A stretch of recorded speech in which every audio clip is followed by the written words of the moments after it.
That's what is making news. Tell us where you are watching from, where you are following from, and of course, you're in the safest of hands possible.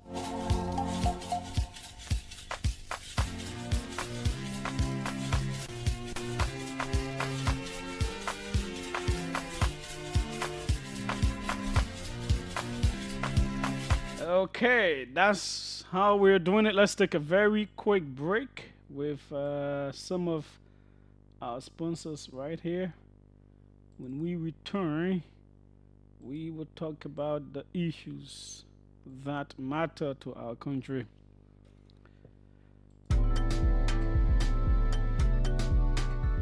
Liberia. The sun is shining, and so are your opportunities to enjoy 24 hours current with Funny Brothers Corporation Solar Solution. Why let the power of the sun go to waste when you can make use of it to generate current for your home, business, or community? With our state-of-the-art solar panels, you will enjoy 24 hours uninterrupted power, reliable energy, a greener, cleaner Liberia. Funny Brothers Corporation Solar Solution offers top quality, durable, and affordable solar panels designed for Liberia's sunny climate. So why wait? Call us today on 0772 262584 or visit our showroom, Claratown or Umako building adjacent the RB Bank. Funny Brothers Corporation Solar Solution. Let's power your future with the sun together.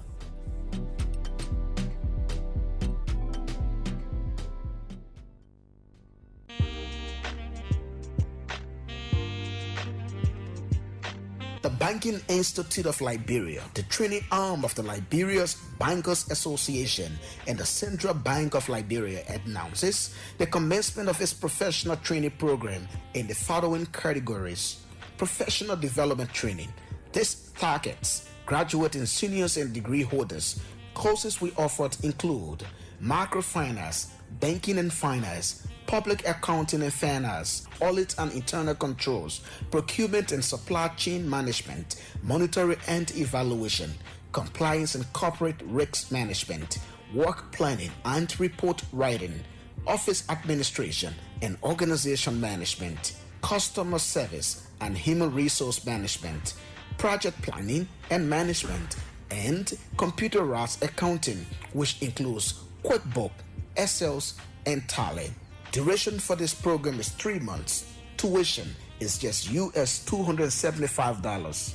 The second program covers business development training. The Banking Institute of Liberia also offers training for high school graduates and college students in small business development and management and microfinance management. Duration for this program is just 2 months. Tuition stands at $205. All of our fees are payable in 3 installments. Training program at the Banking Institute of Liberia are facilitated by bank executives and financial experts. BRL is committed to providing professional training to all of its clients at international standards. For more information, visit the Institute's office on Warren and Kerry Street's intersection in the old Microfinance building of the Central Bank of Liberia. Banking Institute of Liberia, the Center of Excellence in Banking and Financial Management Training.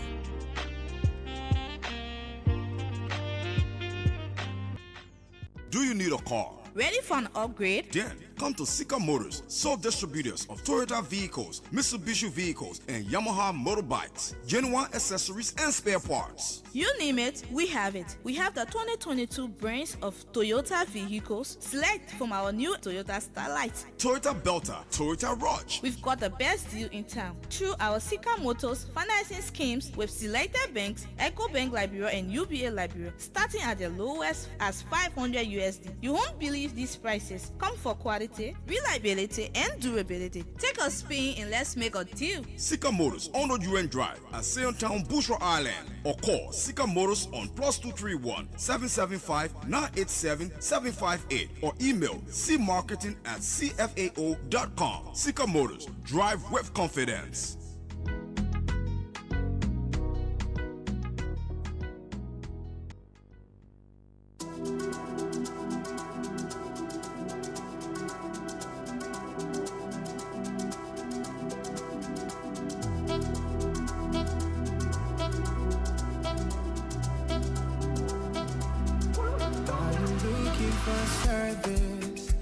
internet service, fast, reliable service. For your home and your office, unlimited service with the best coverage. You better choose Connect. Connect. Connect. Choose Connect. Connect. Connect. Choose Connect.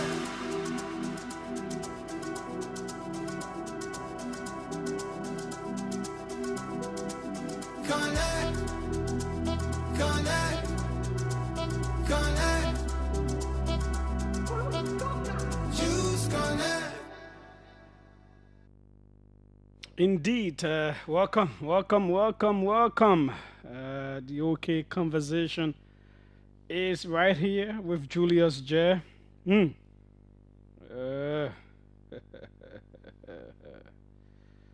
okay.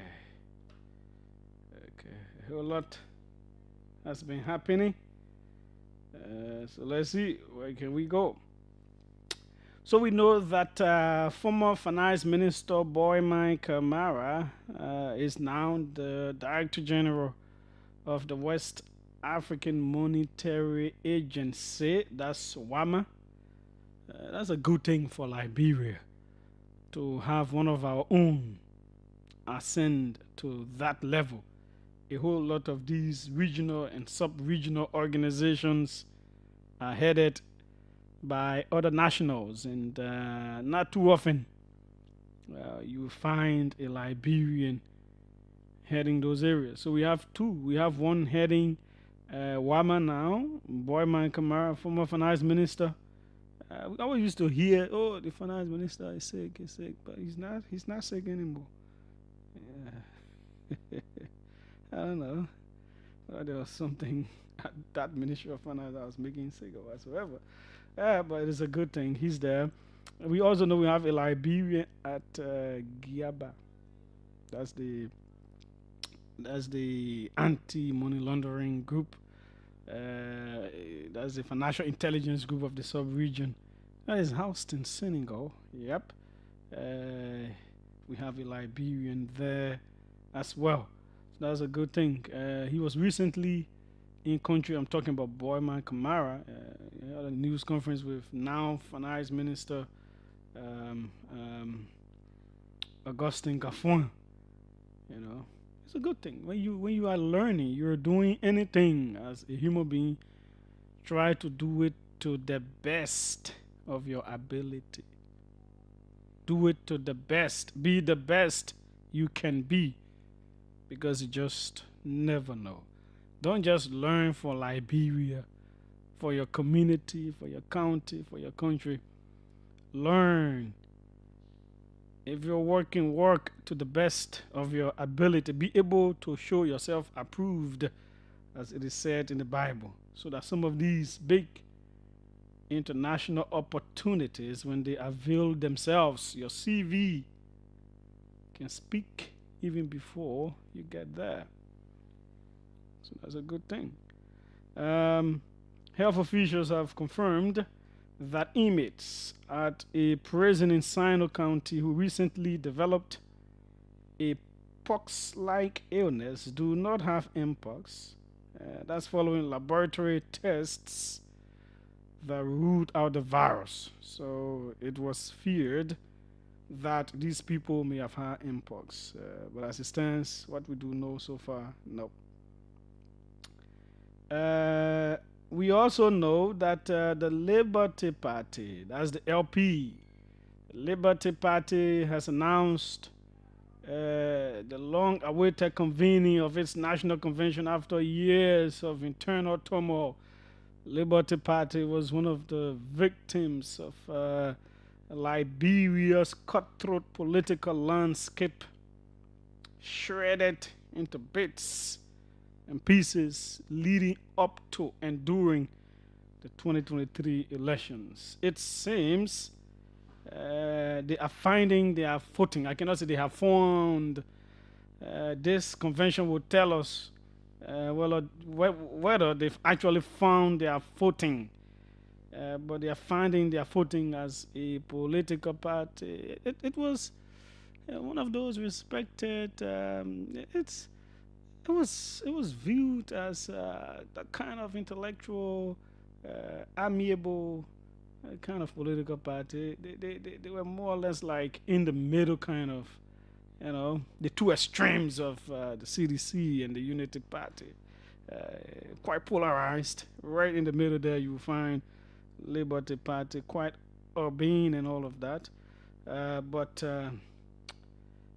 2020, 2021, 22, 23 were not very good years for them. So we'll see what works. Hopefully, we're making efforts to have some of them to be here tomorrow, so we can hear what they're up to. Our news is also reporting that Liberian authorities have arrested a Kenyan national attempting to smuggle 8.6 kilograms of heroin through the Rabos International Airport. And when you listen to the voices, the kind of ingenuity these people will apply to smuggle drugs, they try to do everything possible. In a canopy stand is where they allegedly had these substances, and she was arrested. Said someone gave it to her to give to somebody else. So that whole bunch of people. Let's see what works. We hope that those bearing the responsibility for the transportation of such a dangerous substance to our country can bear the full weight of the law. At this point, it would be too hasty to say, "Oh, she is lying," or "Yeah, she's saying the truth." No, the authorities will investigate, they will prosecute, and the truth will reveal itself. But what they also tell us is that we are in a serious problem. The drug problem is a serious problem. Everywhere in our communities, people are getting hooked, especially young people. They're being damaged. And this is becoming more and more pervasive. Communities, towns that hitherto would not have had drugs, or you will go there and not see anybody using drugs, or you will not see one of our wayward youths. I'm not sure it's even the best word to use, but one of these. But you go to almost every town, you see them everywhere, and all of that. But it's not good. It's not good for a country. It's not good for the world. But it's a big business. It's a multi-billion-dollar business, and they find all kinds of means to get it into countries. Whether it was passing through or it was brought to be sold here, because this is worth hundreds of thousands of dollars according to the authorities. So there can be some willing hands to do bad things. We don't know what is not arrested, but people always use drugs. Different kinds of drugs. They always, those who get high, some of you listening, you can get high. Yeah, you find a way to. So it means the drugs can come. Some are produced here, some may be produced here. So what the authorities are trying to arrest some, but those who get high, they get high every day, so they can find drugs. Yeah. So it means it can enter here. The biggest advice I always have for young people is don't start, because I don't see why or what will encourage you to start. The whole idea, it makes you to think you'll be man. So the people who using it now, the way they looking, do they know that people that are thinking well? Yeah. Do they know that they are men or women? Be man. When you get high, you man. Yeah.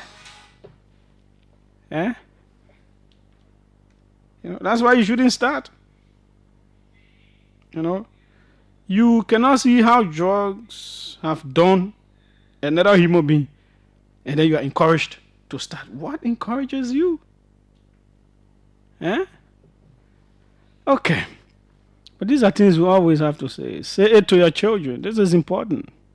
You know, others are making efforts trying to rehabilitate those who've already been hooked on.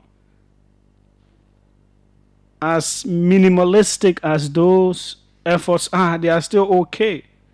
You know, there's somewhere in the Bible to say when one sinner gets saved, there can be jubilation in heaven.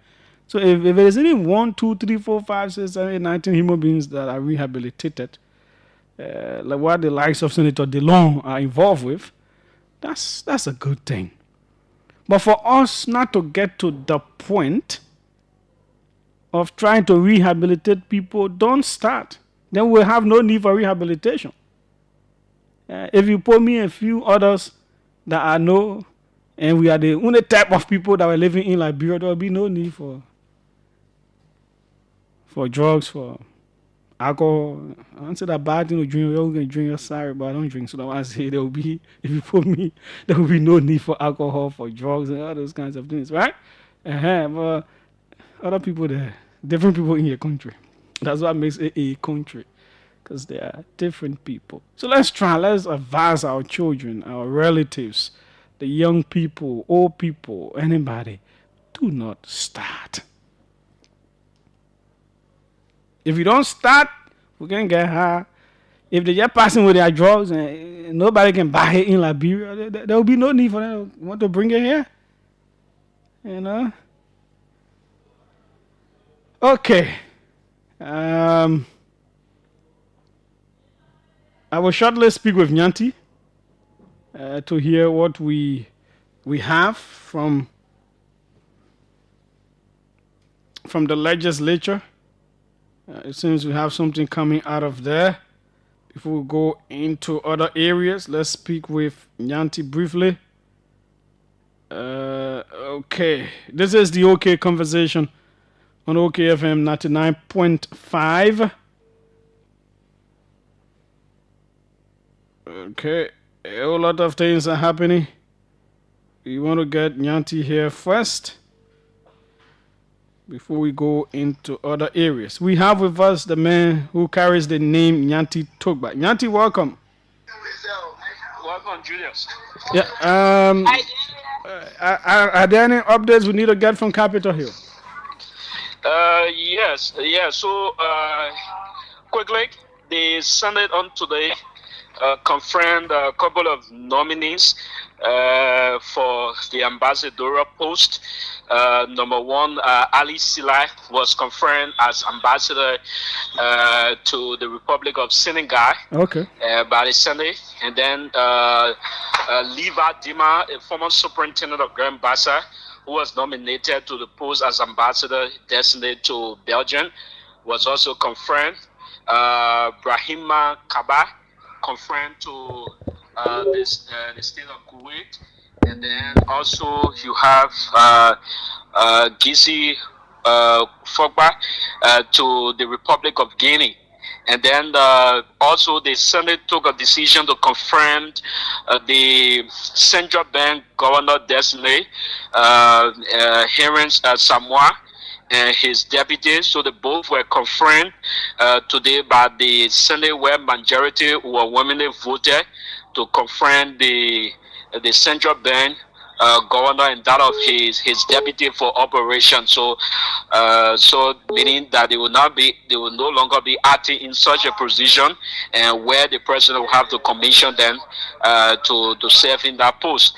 And then another issue that took the center stage was the communication from Senator Amara Conan, Edwin Snow, a host of other lawmakers, Senator Dillon, wherein they wrote the ballot about this current measure that's taken by. Let me take you back to the confirmation of the central bank governor designate and his deputy. I am not very surprised, but of course they got 21 voting in favor, 0 no, and 1 abstention, right?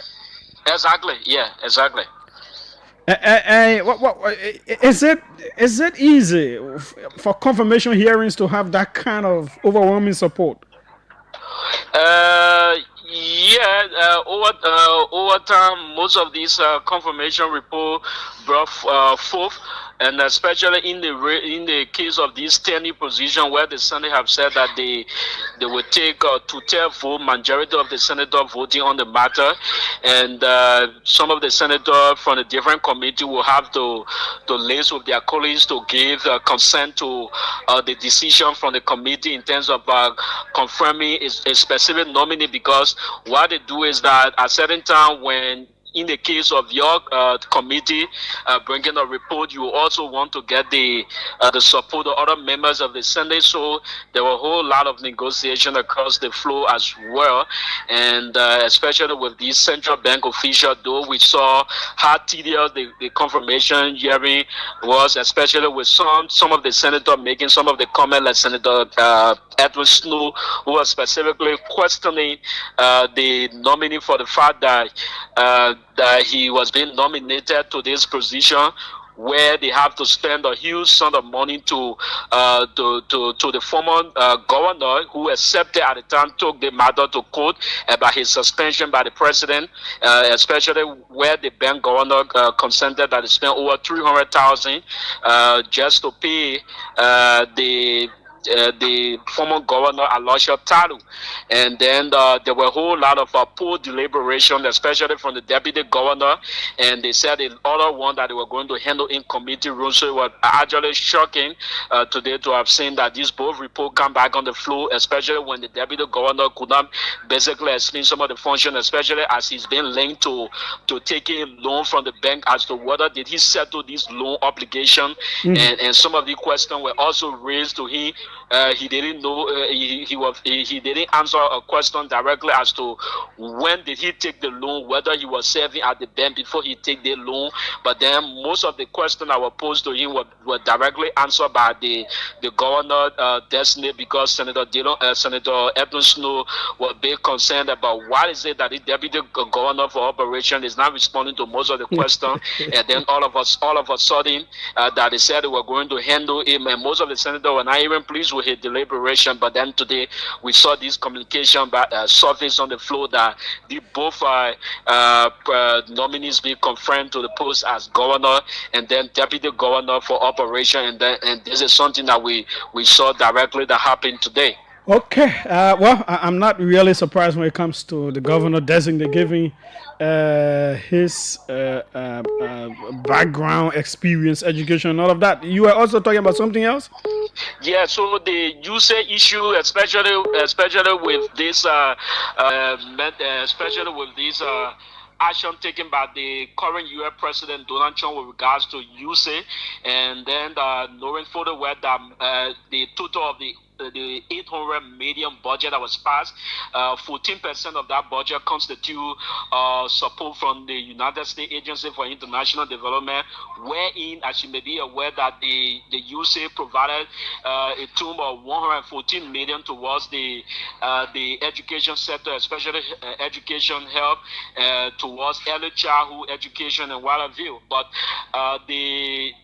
knowing fully well that they have taken the decision that to close all of the aid, suspending all of the aid for 90 days, following revision of this action that is being announced by the U.S. President. So the Senate is concerned about this action, because mind you that if this as this is in full effect, that it means that some of the, especially with education sector, activity within the education sector could be hampered. So as a matter of fact, that Senator Amara Connor wrote this body, especially along with other lawmakers, that they are concerned about this decision by the U.S. government. And then the Pro-10 mandated the Ways, Means, and Finance to list all government ministries and agencies that apparently might be affected by the action that has been taken, especially where most of the aid that is being given to government come from the United States Agency for International Development, to be looked at and see how best that they can, the government or the Senate can formulate an official response to the U.S. government. So these were just some of the actions that they've taken with regards to what is happening at the moment, and this is just a global problem that they want to intervene. what were some of the concerns, and were they talking about how the Liberian government, as a government itself, can start seeing about giving more support to these critical areas that some of that you said as an organization was heavily involved with? Yeah, so they didn't entertain much discussion on the matter, but all they did was just to entertain the reading of the communication that came from these senators, and so that the subsequent action based upon the mandate that were given the Ways, Means, and Finance to do all of these background check and meet with different government institutions and see how best that they can formulate these discussions as well, because the Senate have said that they basically concerned about this matter, especially where in the case that they've just passed on the 2025 budget, and then these alarming news coming from the U.S. government that they are suspending pending revision within 90 days. So they've concerned with regards to this later action, but they've not make any definite position with regards to whether they could consider getting other domestic support, that is the domestic revenue, especially towards other sector. But then they also concerned about the gap that will be created in the budget that was directly passed by the legislature. And then quickly before we go, maybe because I also been following the House of Representatives. That is where I was going. Yeah, so I've been following as well too, in line with my colleague Caroline Johnson, who were also following the session. So on today, last week there was this discussion about wherein that the Rules Order and Administration Committee, through their chairperson James Cole, have said that he has been in a back and forth conversation with the embattled speaker for the Kofi in terms of allowing that body to, in terms of having the office that he occupied to be turned over to the Representative Reggie Namakun, who was elected as Speaker of the House.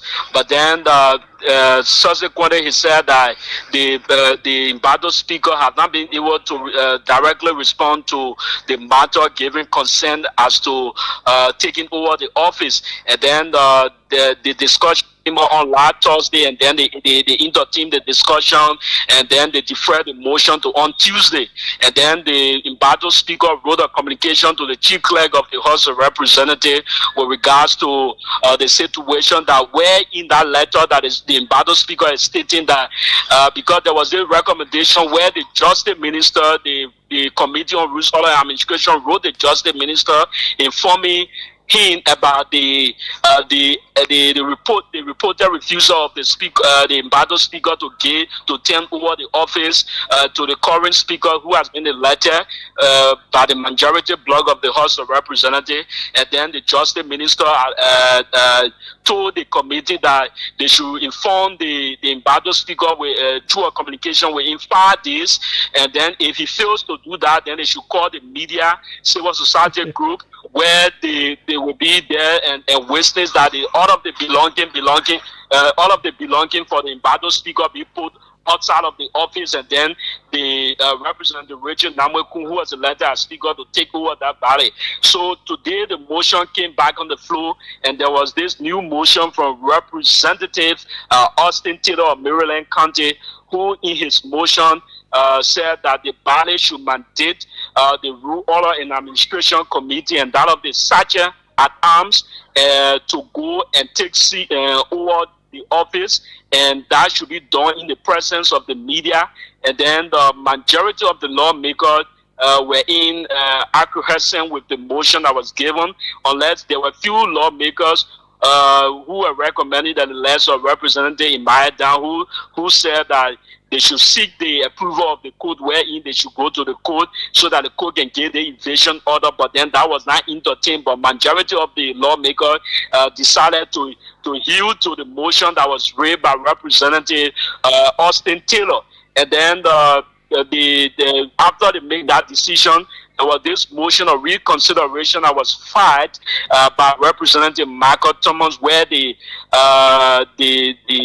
majority bloc speaker accepted that the motion of reconsideration, especially that will be looked into with regards to the decision that was raised, that were made by majority of the lawmakers on the floor today. So it is expected that they will look into that motion, and then probably they will take a definite position as to when they will do this evasion order. But the motion as it stands, there were majority of the lawmakers giving consent that the sergeant at arms and that of the rules order and administration go and take seize of the office and ensure that all of the belonging to the embattled speaker be brought outside of the office, and then the Representative Richard Namakun, who is elected as speaker, take direct control over the office. So that was just the discussion that they have on this matter.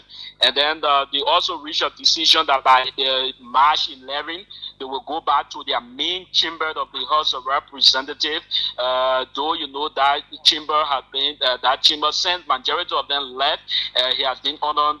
The most of them were not going to the session. They decided to go to the Monrovia City Hall. So by March 11, they make a decision that they will return to the main chamber of the House of Representatives. Okay, Nyanti, I know I have the letter written by Funanti. Do we have the letter written by the chief clerk to him?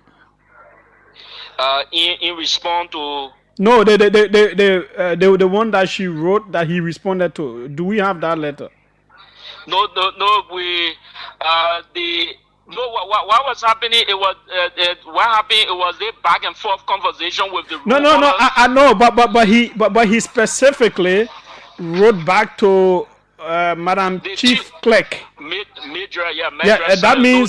That means she must have written him, right?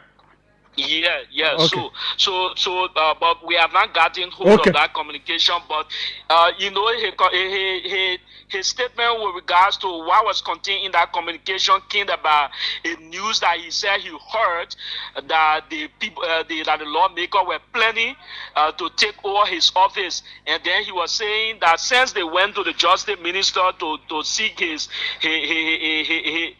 intervention, they should use similar means I have it. I am about to read it. Yeah. So let me send it to our man so he pulls it up.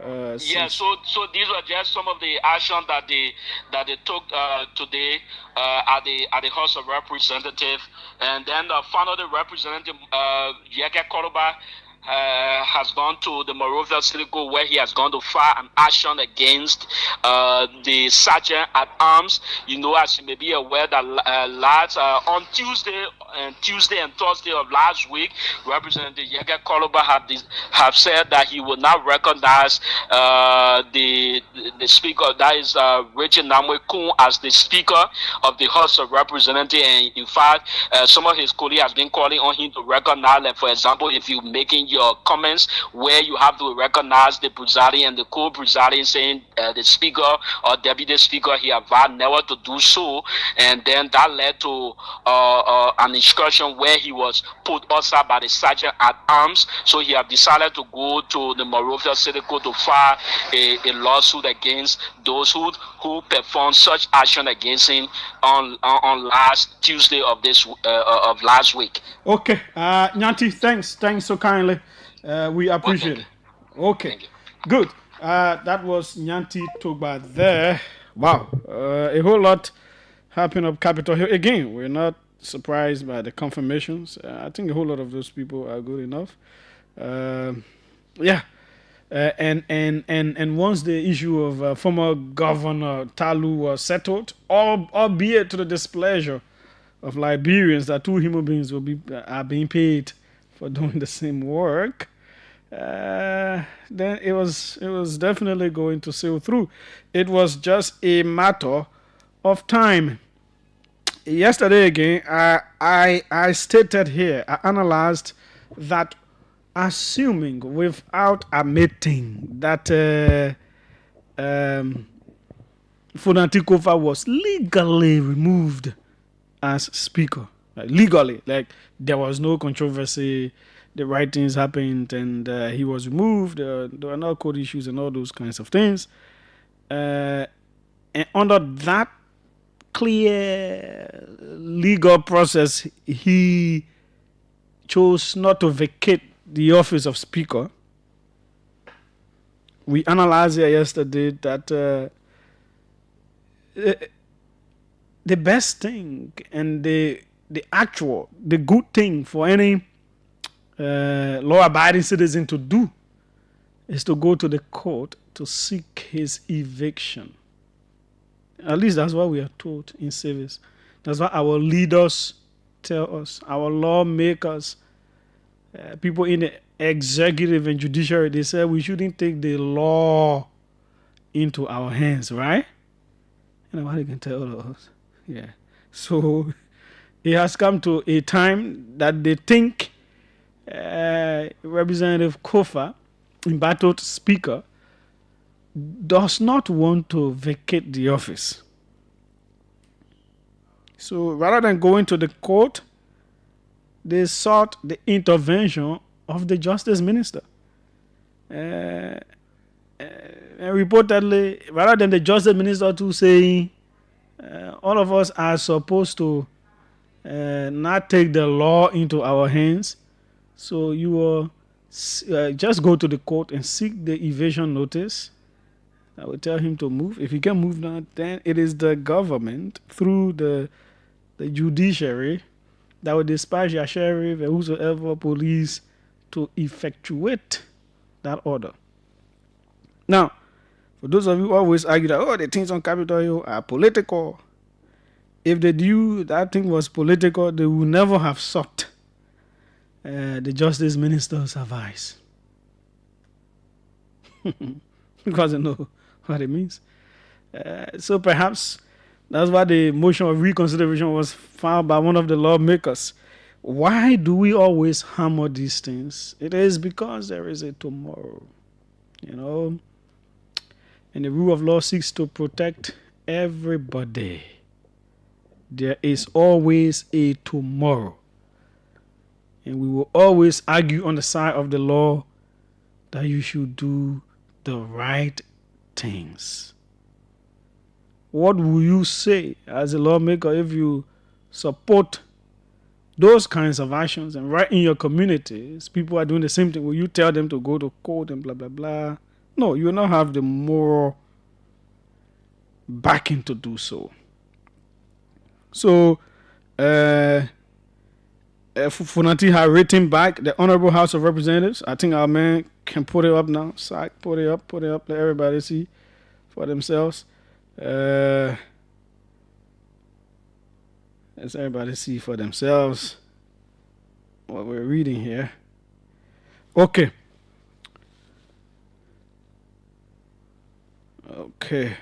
So he comes down after the letterhead JFK REP HOR RL 001. What does 001 mean? I don't know. 2025. I don't know. And the date is there. But others say he didn't refer to himself as speaker. But he has JFK, REP, HOR, RL 001, 2025. And the reason I'm interested in the letter written to him was to know how was he referred to by the chief clerk. He says, Madam Mildred Sale, Chief Clerk, House of Representatives, Capitol Hill, Monrovia, Liberia. Dear Madam Chief Clerk, I am in possession of a letter transmitted to me via the WhatsApp account of Honorable James Cole. The letter, supposedly written by you, purports to inform me of a decision by the plenary of the House of Representatives regarding the status of the office I am currently occupying. My response is as follows. 1. My understanding is that the plenary of the majority bloc voted on Thursday, January 30, 2025 to defer its committee report regarding this matter on Tuesday, February 4, 2025. If this is the case, then your letter purporting to obtain obstructions from the plenary is an unlawful usurpation of the function and authority of the people's elected representatives. ah. 2.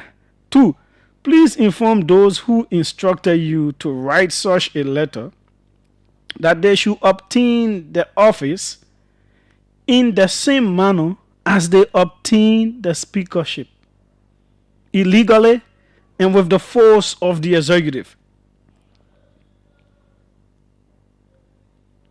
I believe, according to the so-called committee report, the Minister of Justice, Councillor Oswald Toye, whose interpretation of events got us to this point, has already outlined a pathway to complete the illegal act. I will not respond to anyone further on this issue. So it's like having a trap set, wanting people to complete what he believes are illegal acts against him. So he's saying, I will not move. Continue. You know? So the same way they obtain the speakership, please tell them, oh, Madam Chief Clerk, they should use that same way to obtain the office. It should be easy. And he thinks they have taken the speakership from him illegally. So he's also urging them to follow the same illegal path to take the office, especially when they cited that the Justice Minister had told them that they should write him, give him some days' notice, and if not, move there with the media and vacate the office. So he thinks all of those processes are illegal, so they should just complete it. I don't know, but perhaps we'll see what the future holds. But all of these appear to me to be entrapments. We don't know what the future may hold or what could happen. But these may be deeper than what we know and what we think. It will be something to see, if there is not a court process that says, yes, you can move in, instruct the police to move in and vacate the office. If there is not that process, and if the members were to go and do that, it would be something interesting to see. I don't know if that has happened up Capitol Hill before, but it could be a new thing. And it could be interesting. And it could be something for the future. Yeah, to reference. Because a whole lot of things will happen again. There will not be new things happening. There will not be very new things. There will be removals again. And all kinds of things will happen. So we will see how all of those things play out. But it is a technical letter. But it is a kind of letter that sets... Okay, good.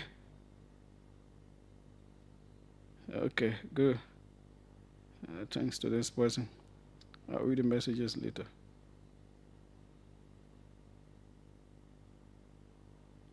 Okay.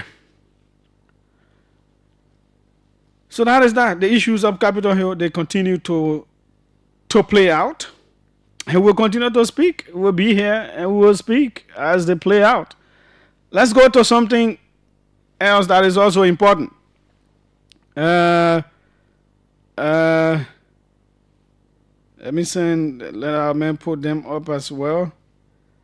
Uh, okay. This is the OK Conversation on OKFM 99.5. This one is from the U.S. government, talking about the USAID thing that Yanti spoke about. We want to talk about that as well. Okay. There are two things I want to read for you. We do a bit of analysis. We move on to another talking point to take your calls before we go to our guests. But let's start from right here. Okay. Okay. So let's start with the one from the White House. That's the U.S. Department of State. Let's start with that one.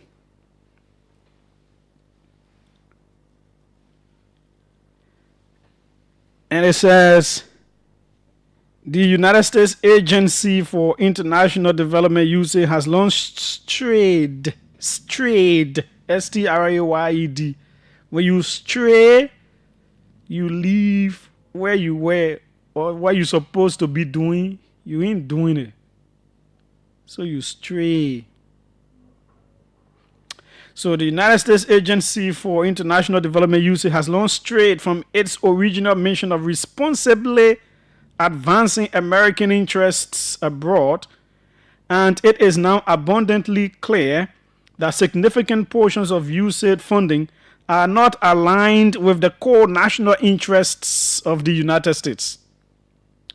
As an interim step toward gaining control and better understanding gaining control and better understanding over the agency's activity, President Donald J. Trump appointed Secretary Marco Rubio as acting administrator. Secretary Rubio has also now notified Congress that a review of USAID's foreign assistance activities is underway with an eye towards potential reorganization. As we evaluate USAID and ensure it is in alignment with an American First agenda and the efforts of the State Department, we will continue to protect the American people's interests and ensure that tax dollars are not wasted. Countries revolve around the will and pleasure of the president. And presidents are referred to as the chief foreign service architects in the country.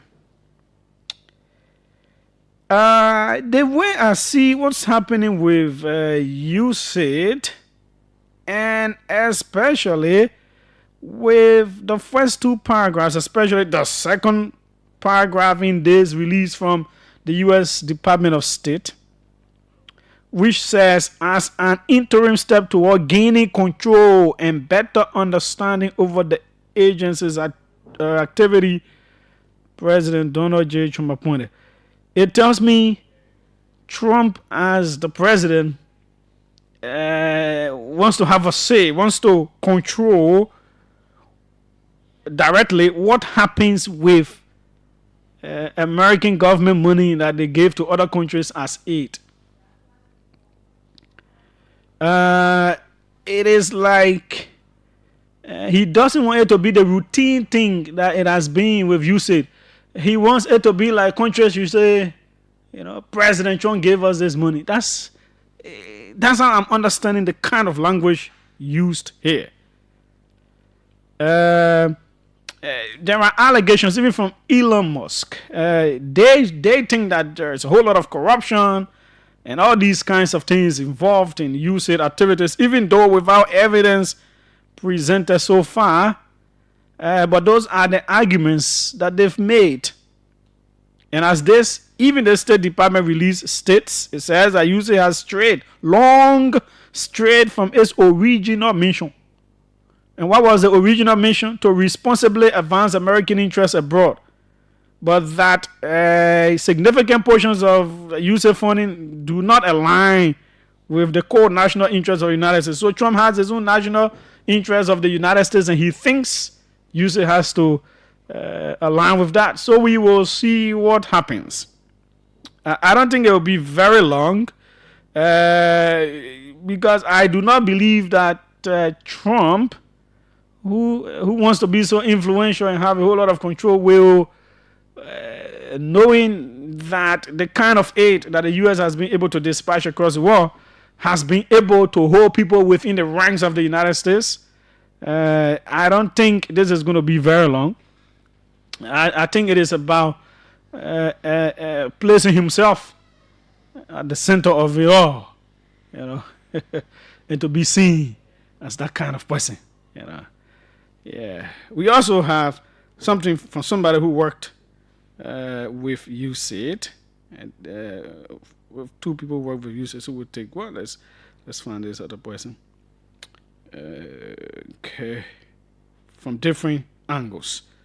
I'm talking about different angles. Okay. This is the OK Conversation on OKFM 99.5. I guess a whole lot of civil society organizations in Liberia are concerned as well. They've been implementing USAID projects and all of that. You know, if these things shut down, then they are cause for concern. You know, cause for concern. So let's take this one written by someone who says he's worked with USAID for 15 years. And then we'll take somebody else who's been implementing some stuff for USAID as well.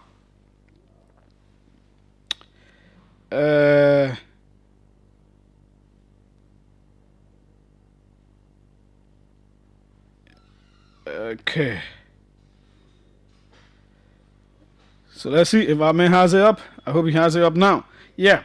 So this person, no, not the Department of State owned, John Ellis. Put the John Ellis thing up. Put the John Ellis thing up.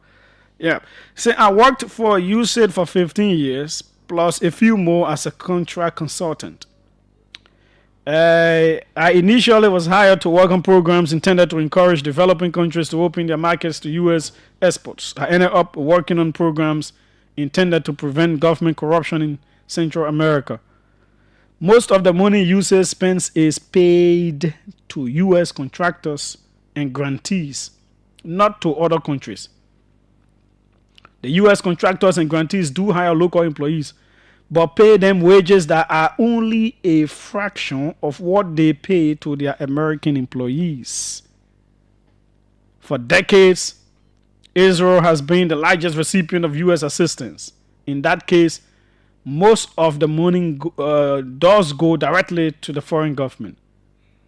One of USAID's biggest operational challenges is that its staff spend most of their time tracking the money they give to U.S. contractors and grantees and have very little time to track what the assistance is actually accomplishing. Let's read something, just a line from Liam Back. Liam Back is the head of Internews. Of course, you know, they did some stuff in this studio as well for OKFM. She says, my pride and forever love, USAID. Yep. And you see there, they use a media activity, official project launch, and all of that. So USAID has been supportive of that as well.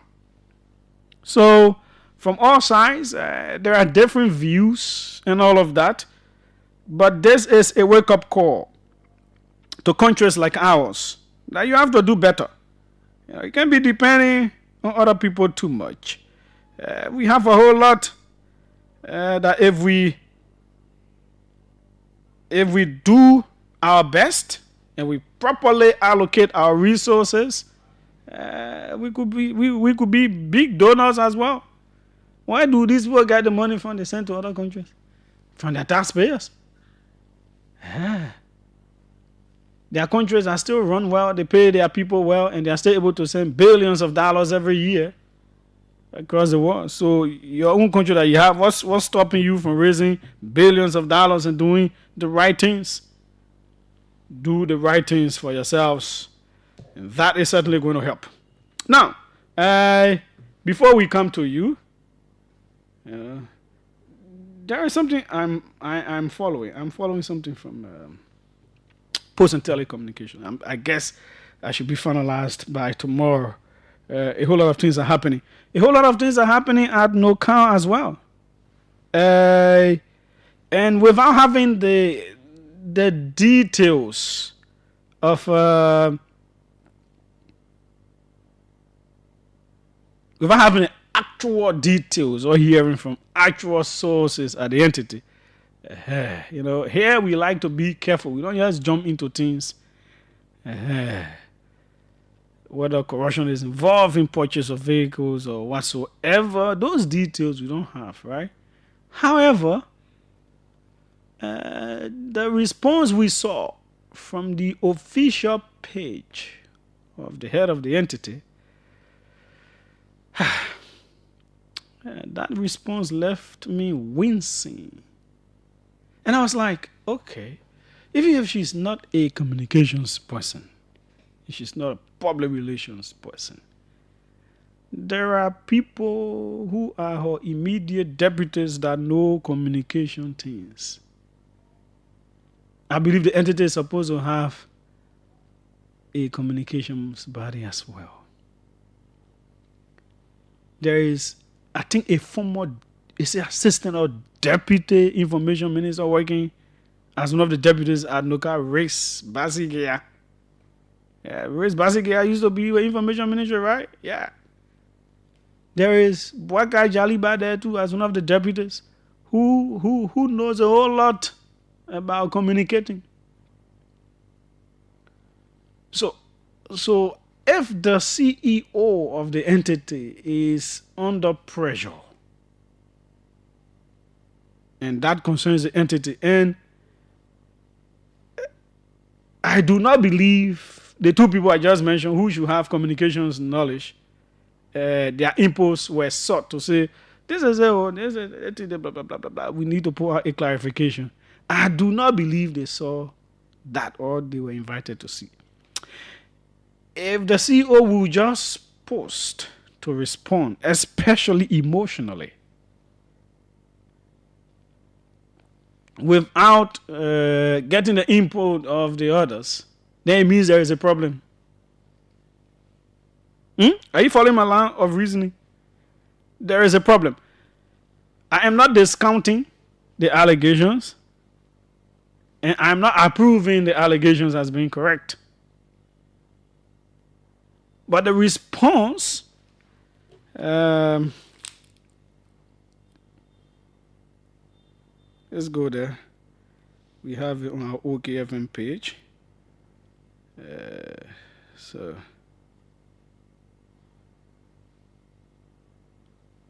this is the OK conversation on OKFM 99.5.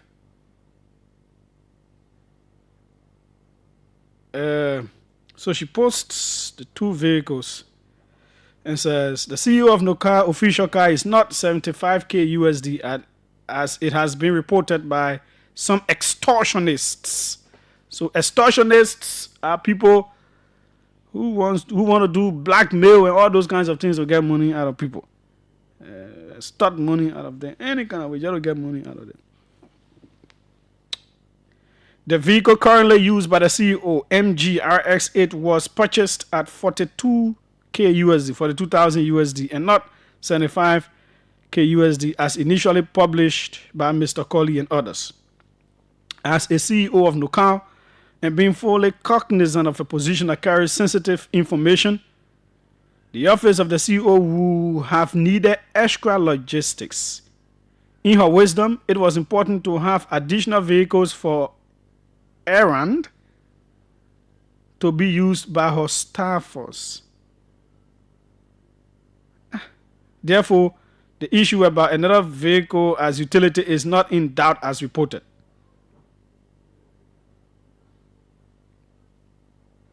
There was some editing done here, so let me go to the OKFM, the first thing that she posted. Yeah, I think there was some editing done. Let's go to the OKFM. We're not read the edited version for now. We're not read edited version. No way. The one out there first, we gotta read that one. This is the OK conversation on OKFM 99.5.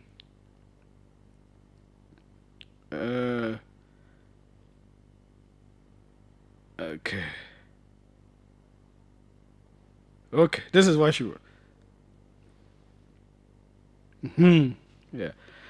The CEO of Noka official car is not 75K. The CEO is aware that the position is of trust and carries sensitive information. Therefore, a CEO will not ride in one car with her drivers, securities, and staffers. The CEO has a utility vehicle for errand. Yes. The CEO will use it on weekends and holidays and use her official vehicle for official matters.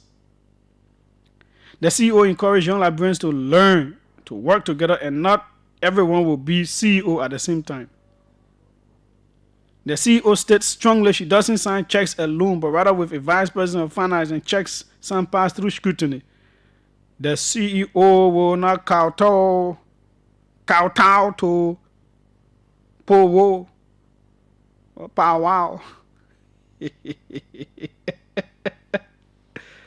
So, this was an emotional outburst which took away whatever she wanted to clarify. Took away from it. You know, yeah. This is a serious position. When you're in these kinds of positions, there will be allegations thrown against you. For you to respond, got to take your time. You have to think about what needs to come out. Consult lawyers, your communications people, every line. How will it come out in the public? All those kinds of things are supposed to be assessed. The line that says the CEO encourage young Liberians to learn to work together and not everyone will be CEO at the same time suggests to me that yes, the internal wranglings I spoke about are real. That it seems she and her people are not seeing eye to eye. Now, to talk about now, if the car is not the 75,000 as is being said, provide a clarification. It is being reported that Nocasio is currently using a 75,000 US dollars car. No, that information is not true. I'm using so car. Whose cost is this? The government said we cannot buy car above 45,000 except for certain categories, and the car falls below 45,000. Simple, plain, easy. Now, to add, therefore, a CEO will not ride in one car with her drivers. So, how many drivers Nocasio is supposed to have? 1, 2, 3. Because if you say drivers, that means more than one. Huh? No, as a former lawmaker, you could have your personal driver. That person is not no car driver. No car has should hire one driver to drive for the CEO, right? And that's it. So what driver's business coming from? Securities and staffers. Well, that is your choice. But we're going to say the CEO has a utility vehicle for errand. Yes. So it is not the entity that has or that should have the utility vehicle. So the CEO buy the CEO own car, which is not a wrong thing to have a car. And the CEO buy another car for the CEO errands. When the CEO wants to send someone somewhere. Hey, my man, can't go buy me water. And the person get in the car to go. Yeah? That's the explanation? Wow. I've known Madam, Dennis to be a very smart person. I used to hold her hair. That's how I've always seen her. But I don't know. The equanimity required. When you hear equanimity, that's emotional intelligence. EQUANIMITY. That is required in these kinds of instances.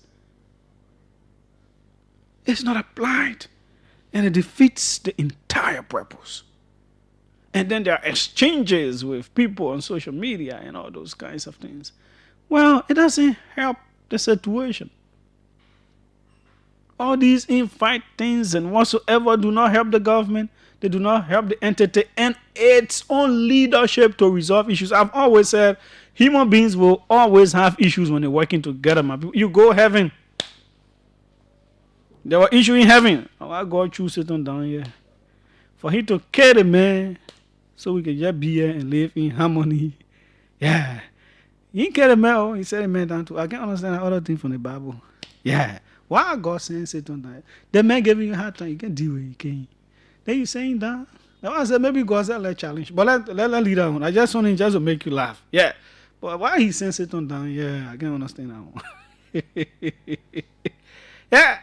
The man gave you a hard time. The man wants to supplant you, God. When someone tries to supplant, that means they want to go above you, take your place. Eh? You got power to kill him, man. Kill him, man. We all live on the earth where there will be no sin. We enjoy. Said that, he said no. Then he said, woe to you, earth.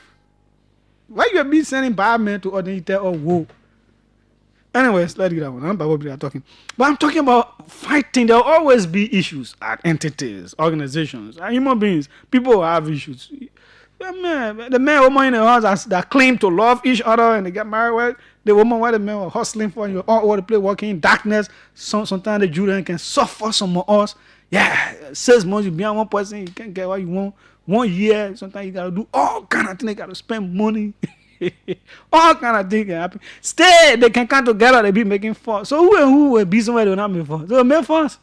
There will be issues at entities, at human beings there. But the ability of the leader to take control of what the issues are and work with everybody else to ensure the success of the entity is very important. And that seems to have been lacking in this situation. And now we are at where we are. I don't know how she will survive it, but we will see. Because I believe it may have claimed the president's attention. So finally, I want to bring you the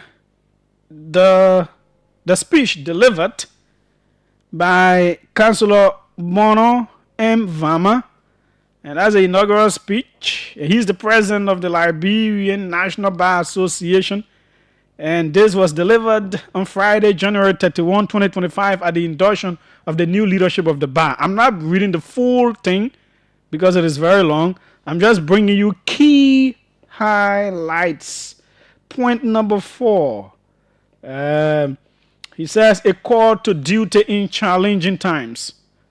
We assume leadership at a time when Liberia faces significant legal, political, and economic challenges. The justice sector continues to grapple with issues of judicial independence, access to justice, and constitutional violations. Our role as legal professionals has never been more critical. We must rise to the occasion defending constitutionalism, ensuring that the rule of law prevails, and advocating for reforms that will protect and empower all Liberians.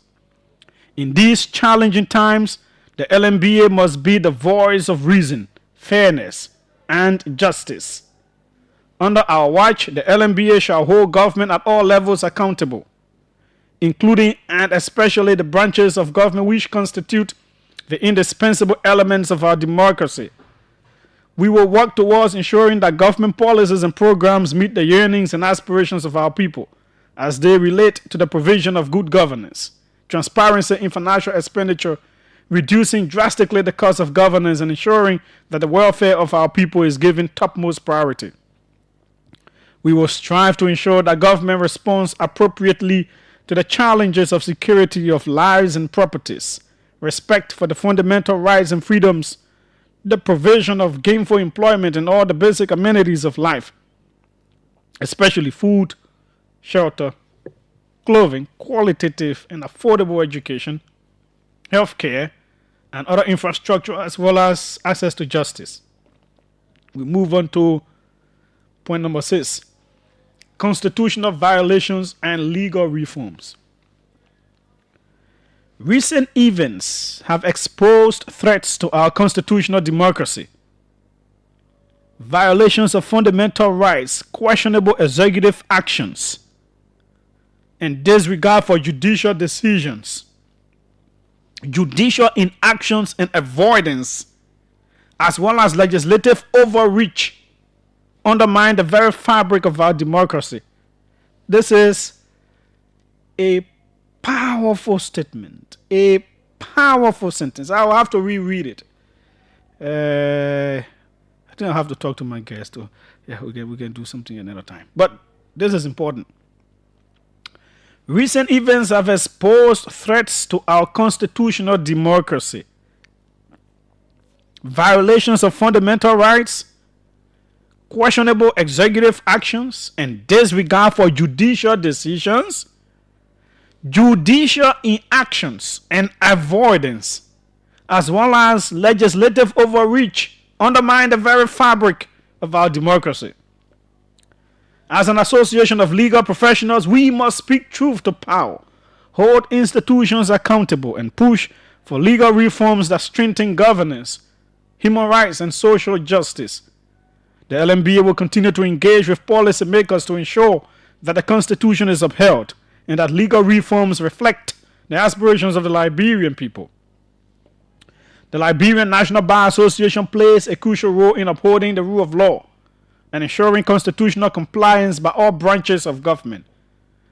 To address constitutional violations, the LMBA will take the following steps.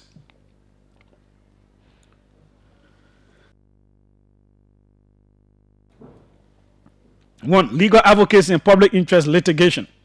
The LMBA will file lawsuits at the Supreme Court of Liberia to challenge unconstitutional actions by any branch of government. To achieve this, the LMBA will work with the Supreme Court to improve the quality of its opinions in matters brought before it to satisfy the best interests of law and public policy. This is urgent and paramount, as the court's greatest power bestowed upon it by the 1986 Constitution is the power of judicial review to bring definitions, clarity, and finality in all matters without influence or interference from anywhere. The public must never be left in doubt whenever our Supreme Court reviews and brings finality to any subject matter, because the court represents the only branch of government that is mandated by the Constitution to ensure serenity and stability in our democratic system through its judicial review and interpretation of the laws of Liberia. This can be achieved through critical legal analysis of all opinions and proffering recommendations in well-written legal articles, which in my mind will be appreciated by the court. It can seek writs of prohibition, mandamus, or certiorari to prevent government overreach.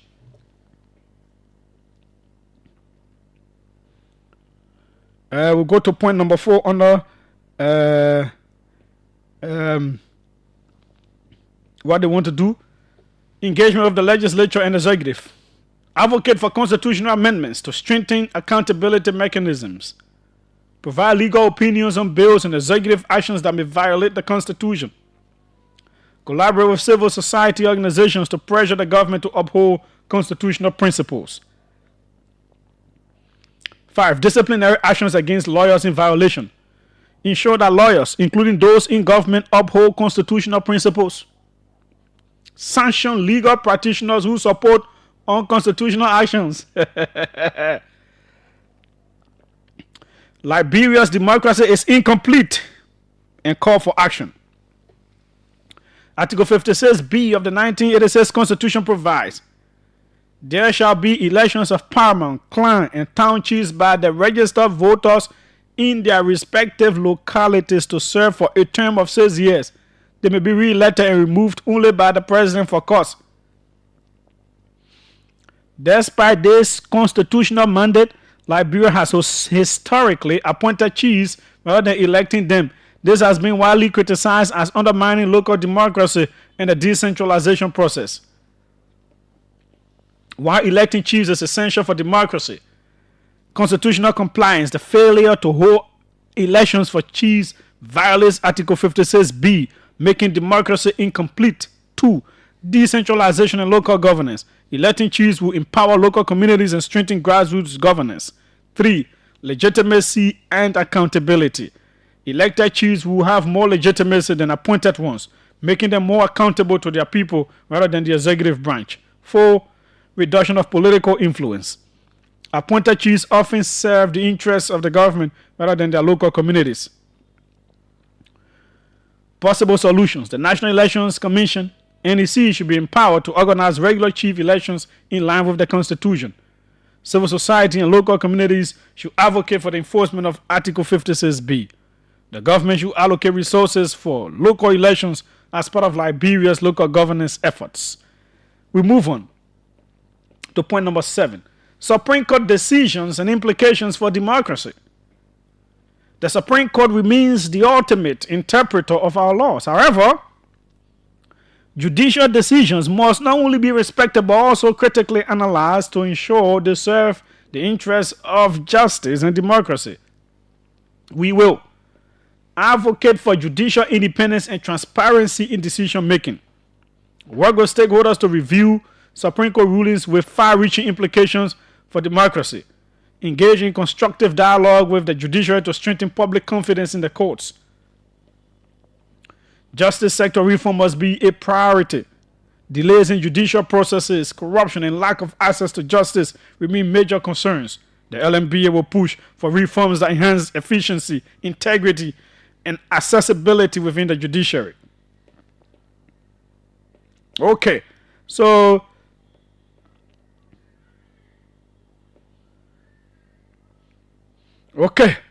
that is that.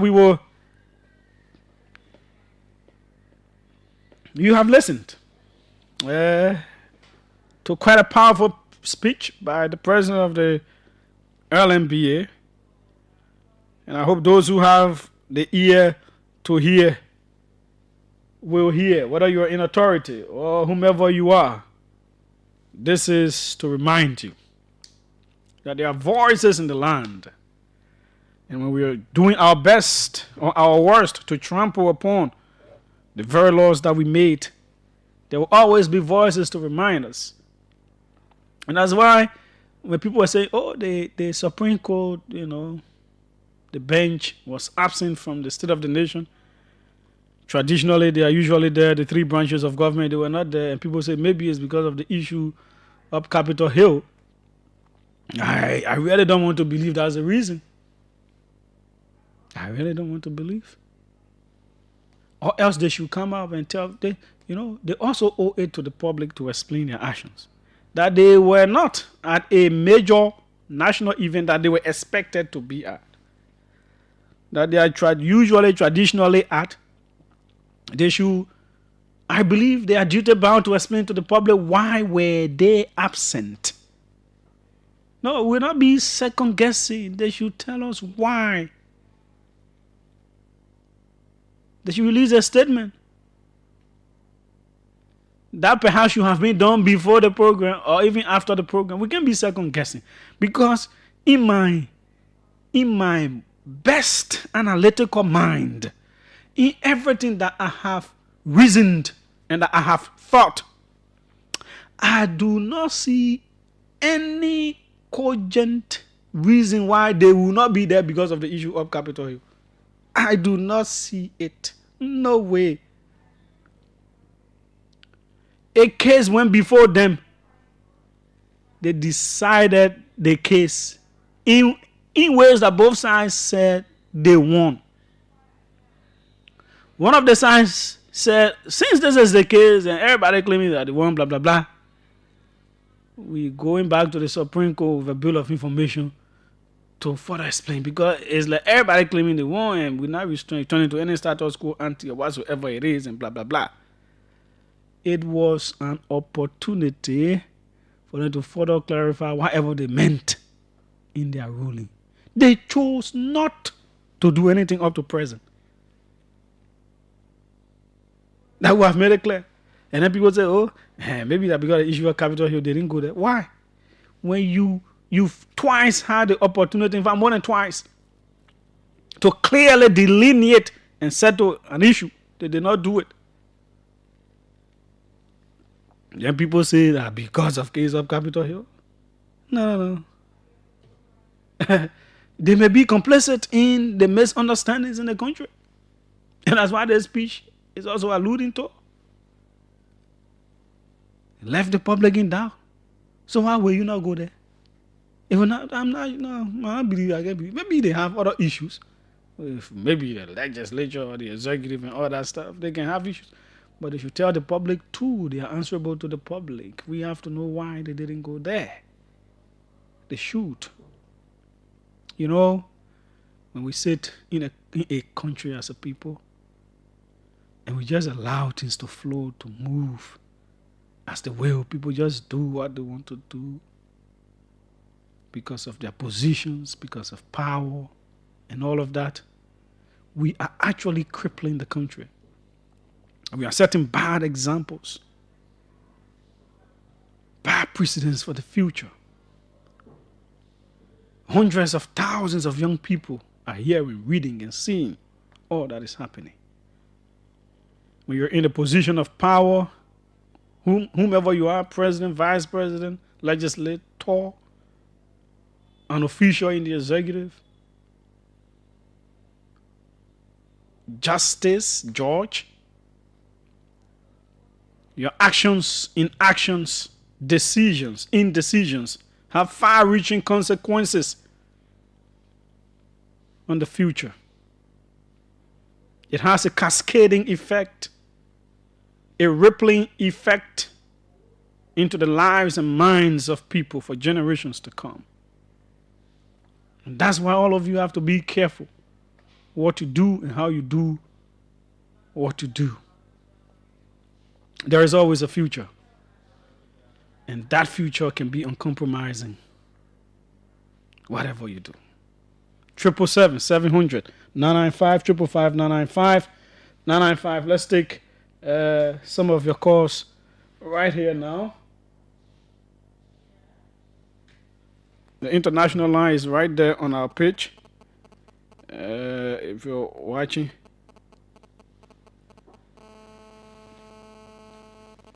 Welcome. Let's hear you. Yeah, thank you. Thank you so much for my own big brother and Allah, Julius there. The name remain Cabinet El Sofana, and I do join a national conversation this afternoon from Central Moravia. Big brother Julius, let me first take this time to welcome back Evan Petro Costa at the Unity Party. And back my man, hello. Yeah. You should please respect our discussions. The things that we talk about thank you. are the ones you should talk about on the show. Thank you.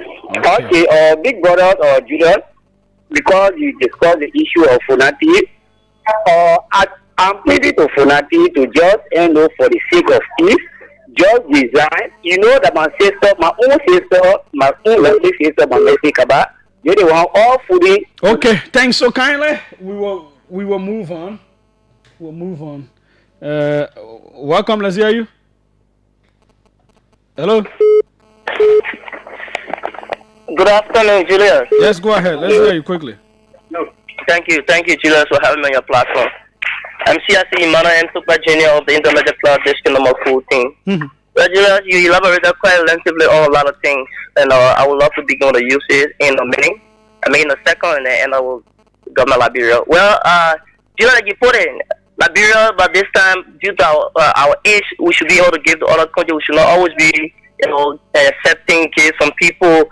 The USA has played a lot in the life of other people, but most of the time, you said donors that come, they tend to give it back to the same American people. So I think President Trump wants to set a very good precedent that they will monitor where that money goes and what kind of project that money has accomplished in that country. Fast forward. In Liberia, let me appreciate the Liberian National Bar. I was kind of thinking if under President Boakai, there's no more rule of law, or there's not a single person who can stand to the face of power and tell the power that there's a need that you respect the rule of law, there's a need that you respect democracy.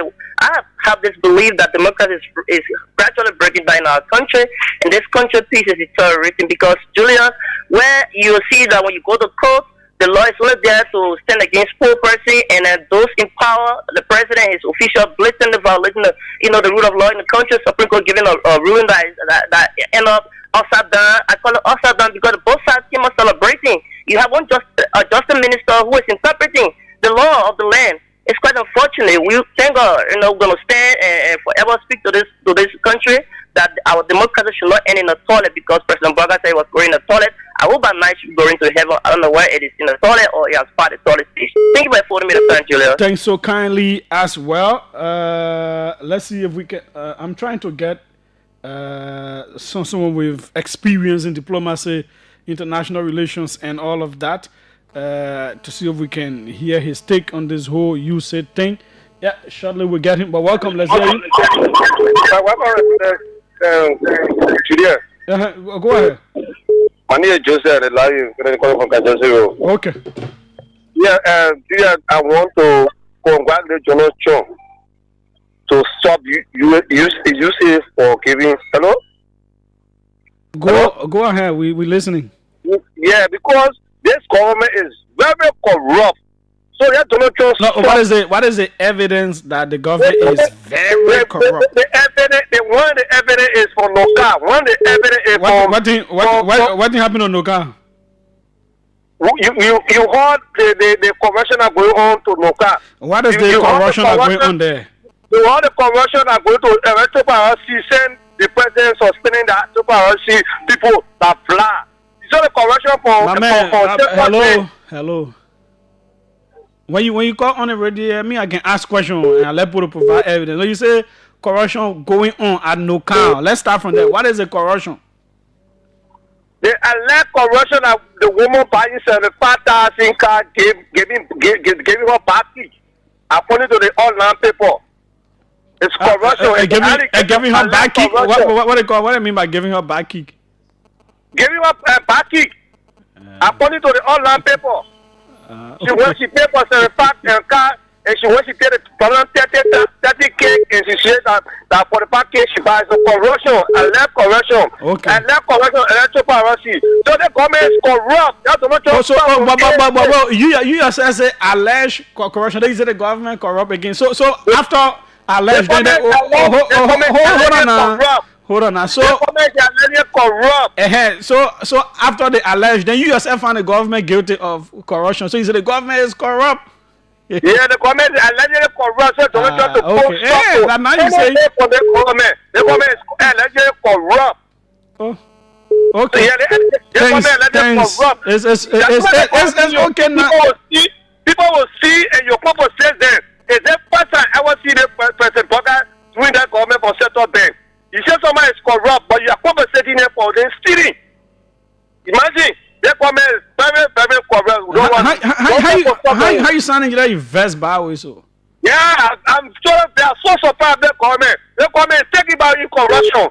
The government is taking by you corruption. Thanks so kindly. Well, let's take George Wisner right here. He's an instructor in that area. He worked in that area. He did development and all those kinds of things. So he's well positioned. Mr. Wisner, welcome.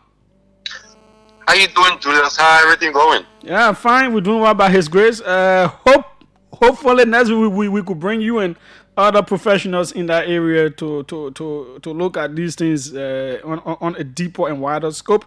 But what do you make of what's happening with the US and the USAID and possibly MCC and all these kinds of things? Yeah, Julius, first let me say thank you for your call, and I will be willing to sit on any panel. In fact, I'm doing a commentary, hopefully by tomorrow or so it should be on my post. But in direct response to your question about what is happening, I see the world is going in a frantic. I see a lot of about what is going on in the world. I don't think for a second that international development or international aid as we know it is going to cease. There are two things going on. First, domestic politics, and then second, the implication of domestic politics on international affairs. We know that all of politics is domestic. As I listen to Mr. Trump, and this what is going on, I'm hearing one thing. He feels that America's development assistance is not aligning with the foreign policy objective of the United States of America. If that is true, what I read into his policy pronouncement is that he is attempting to realign, to ensure that as America spends their dollar on the rest of the world, they are able to get some value, some benefit from the dollar. That is the theoretical, that is the policy part. But what does it mean for the rest of the world? Obviously, with what Trump is doing as part of his domestic politics, he promised that during his campaign that he will have small, efficient government. He will reassess America's role in the world, try to make America great again. I think I did a commentary that we read on your station about it, and that it's going to affect Africa and the rest of the world. But as it relates to USAID, first, Julius has started off by saying international aid is not going to cease. That is right. And the reason it's not going to cease, there is a commitment. There is a commitment that the advanced economies of the world to commit at least 0.7% of their GDP towards international development assistance with the aim of pursuing convergence between the highly developed and the less developed countries. We accept that the United States of America is the highest donor of all of the developing nations. So even a cut of 0.1% in America's contribution to international development planning is going to hurt especially poor third world countries, because the goal of international development planning, actually the objective is to help developing countries. That said, I think what developing countries, especially Liberia, should be doing now, that they know that Trump has announced his policy intent to ensure that America's aid going forward after the 90-day review will be aligned with America's, whether it's their strategic interest or their national interest vis-a-vis the pursuit of their values, of what the interpretation of democracy, or what it is. What in our program, first of all, if we cannot all of a sudden become off international development assistance. I hear other people say it's an excellent opportunity now, let's look within. Of course, African countries should depend on themselves, but that is a medium to long-term plan. What we can do in the immediate, and I think the Senate have started to do that already, I heard today, is now to go back and reassess those programs that will be impacted by USAID.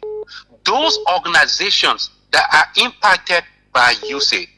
Our development plan that we just launched, that will be impacted, that will depend on aid from America. Let's try to reassess and see which one of those programs that we can realign, if at all we still want to look towards United States development assistance, and which of our programs we have to tune and look elsewhere or look internally. But I will say more about this when I get on your show, or in the commentary that I may be releasing tomorrow. But I think, yes, we can be nervous, we'll be jittery, but the good news I can say to anyone is international development assistance is not going to cease. The United States is not going to stop international development assistance. The United States may, under Trump, realign international development assistance with America's strategic or American national interests. Okay. Mr. Wisner, thanks so kindly for taking my call. Hopefully next week, early next week, we will get to you and others on. Thank you. Okay, that's George Wisner right there. You heard him. Let's take a few more. Welcome. Let's hear you. Yo, good afternoon. Yes, go ahead. Thank you. So good for now in good community. Okay. Julio, thank you for listening to you say everything. But Julio, they conjure problem. You get few things in the country like our what they call our constitution in the country and the law that in the country. So now it exists. They conjure on behalf of our government official. They're taking too much. They're taking too much. Like how? When you say they're taking too much, what do you mean? It's too much. The salary is too much. The government official, all of them for executive down, all of them taking too much. But how much you know that they're taking? Like you said, they're taking too much. Most of the like, if you go to LTA, they like we hearing that if that is true. Oh, my minute. Hey man, sorry. That's one please that man, minute man. Sorry man. The man say, oh my man, finish you. Yeah, let's take. Sorry, Chi. Welcome. Let's hear you. David Coty. Go on here, sir. You know, when your money not plenty, you don't talk too much. You can cause problem and leave the man and tell your own. Okay.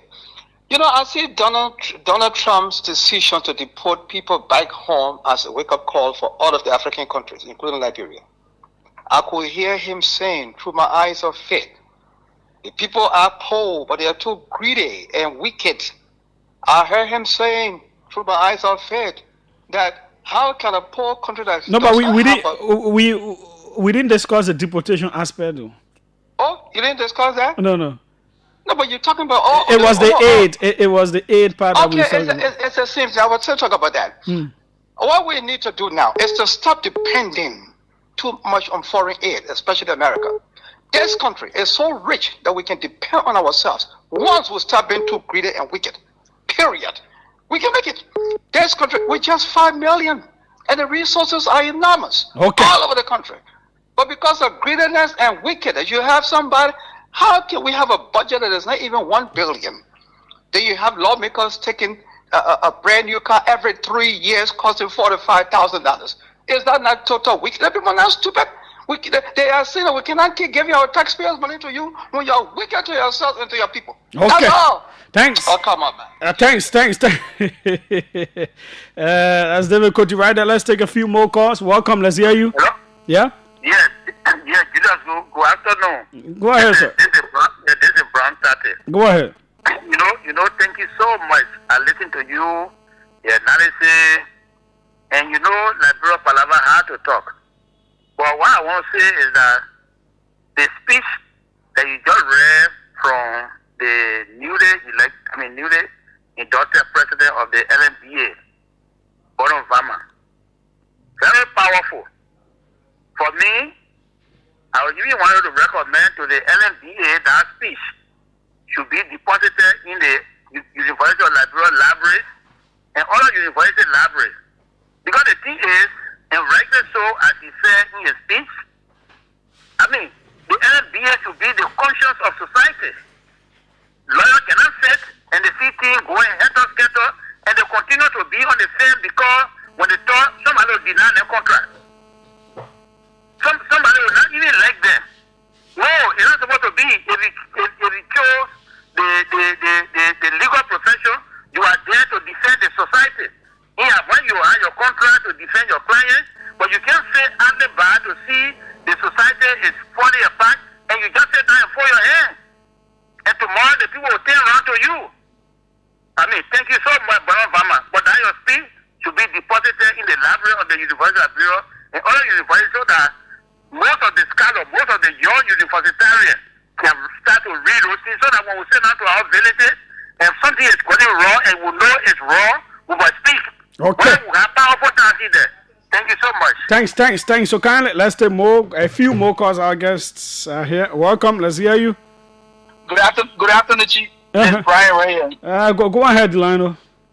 Good. Well, I listened to Big Brother on Wisdom. He said something that is very true. We talk about realigning American policy. The whole issue is a domestic issue in America. There have been all crowd about mismanagement of the USAID people money, the federal money. That's like the American people can say their taxpayer money. Mm-hmm. So many of the programs you find around the world, those programs are not aligned directly to Donald Trump policy currently. Mm-hmm. And unfortunately for many of the staff, the heads of USAID, they did support the Democrat. Yeah. You see where it's coming from. So if you listen to Elon Musk consider everybody corrupt. He said the whole US ID is a corrupt syndicate. Yesterday, Trump interviewed. Trump said, if there are corruption, then we'll weed those people out. America's strength is on foreign aid. That's the strength. That would make America superpower. America would definitely not cut off it, but what they'll do is like they would cut down many of the expenditure to align that directly with Donald Trump policy and making America great again. Yeah, that's it, brother. Okay. So Thanks so kindly. Put our acts together. We should put our acts together to realign our programs that we can directly benefit from American policy. Okay. Thank you for the opportunity, brother. Thanks so kindly as well. Our guys will be coming in now. Let's take 2 more calls. Welcome. Let's hear you. Thank you, Julius. Good afternoon. Julius, thank you. This is a gift from the Buzo Island. Go ahead, gift. Julius, thank you for the program. Thank you for being so innovative. You know, Julius, the issue of the Supreme Court issue. Julius, this is the area that we always refer to as final arbiter of justice. Julius, in case Mariah be trampled upon, they have went to the Supreme Court, then they interpret the way they interpret the content.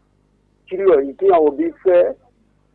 Julius, that's the reason the last time I sent to be corrected. I think they don't talk over. He fired a lot of judges and all of them to the court because they are being political. So stay away from this. Why you portray? It means that you tell us you are on a minority side or which side you are on now. So you see that Julius is bad for our democracy. Okay. That's why I said I do not believe it is because of the issue of Capitol Hill. They cannot make that argument. Never ever. They can't. Thanks so kindly. This will be the second to last one. Julius, how you doing? I'm fine. Go ahead. Well, I tend to agree with what Winston said. I don't think they. What is your name? This is the Eric here. Eric. Okay. Now, the U.S. would not looking at the health sector, the feeding programs, and all programs are very important. I'm very cognizant that the U.S. going to continue supporting them. But the issue about the LGBT community, let's just forget about that whole thing, because one of the things that's on the street within the UC program and other programs.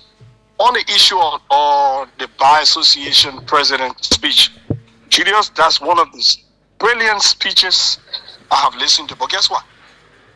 They're going to meet still resistant because change cannot, you don't expect change to just come like that. Because what that man is saying wants to see the right things done. Take, for example, the Supreme Court just had an opinion and you had everybody fighting. You were interpreting, I was interpreting, someone else was interpreting. Should that be the case? I never interpreted. I beg you. Yeah, but it was. Now you're interpreting me. I was not interpreting. But look at it this way: didn't you hear lawyers giving different opinions on the matter? It tells you that we were all. If lawyers can be confused, what more about those of us that are not legal or legal luminaries? Okay. So that's the situation for ourselves. Thanks so kindly. Thanks so kindly. Our guests are here. A few messages. This one says, "Hi Julius, the issue of the USA holding back their support through the USAID for 90 days is concerning, especially for Liberia.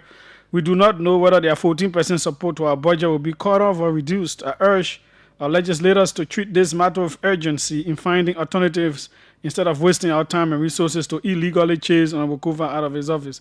NS Bailey says that I don't know if the support to our budget is 14%. I don't know that for now.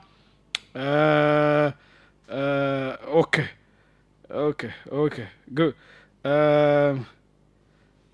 Okay, let me see. This one says, Julius, as a Liberian living in Liberia, I can fully say that American policy regulation will create a future problem for them and not Africans. You already know, Julius, there are developed countries like China looking for a place to invest. But then when I invest, that aid, China can get plenty of free money. Okay. Well, don't have a place to invest, so we should not panic by this. Let's use this experience to add value to ourselves as a country and forget about being dependent on the hand. That's the point. But you say, oh, when American I want to do it, China will do it. Oh, the Chinese project that will be giving you free money to it. Okay. It has been quite a time right here on the OK Conversation on OKFM 99.5. Let's take this quick break.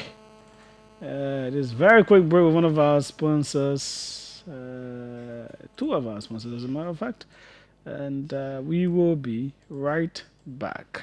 Stick and stay. Don't go anywhere.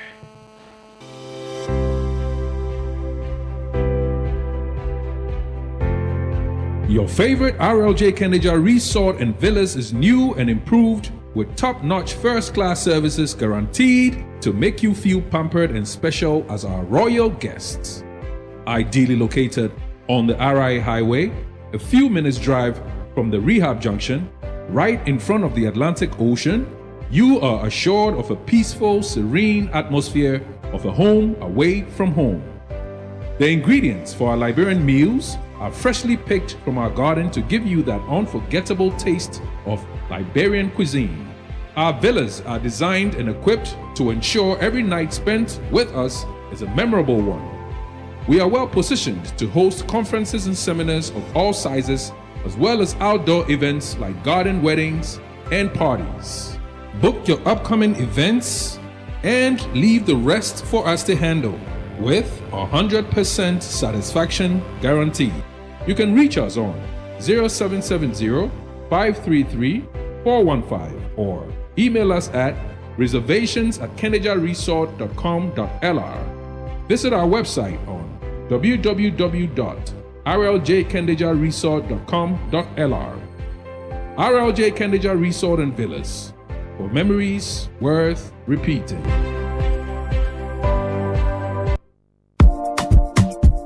Attention, attention, attention to all lovers of the good things in life. A house is not a home, and a home is the one place where you should feel relaxed and accomplished. Your home should reflect who you are. So, it's time to make that upgrade with minimal damage to your pockets. And I have the perfect solution for you. Home Sweet Home, located on Benson Street, between Center and Buchanan Streets, got you covered. From the kitchen, we have air fryers, juice makers, pressure cookers, freezers of all sizes, and all the modern kitchenwares you can think about. From the bedroom, we have top-of-the-line, exquisite beddings to give you that great night's sleep because you have earned it, and soft, comfortable towels for your bathroom. And in the living room, we have high-definition TV sets of all sizes, unique aerial rugs, classy curtains in all the colors you desire, wall paintings of different sizes and colors, furniture, and everything you can think about for the home. All that at unbelievable prices. We even have low voltage, high quality washing machines and dryers to keep your clothes fresh and new at all times. As a bonus, we have fashion accessories for both the young and the old, designer quality bags, hats, and rare jewelries. So if you love yourself, your family, and your home, it's time to treat it right. Visit Home Sweet Home on Benson Street between Center and Buchanan Streets for that needed upgrade.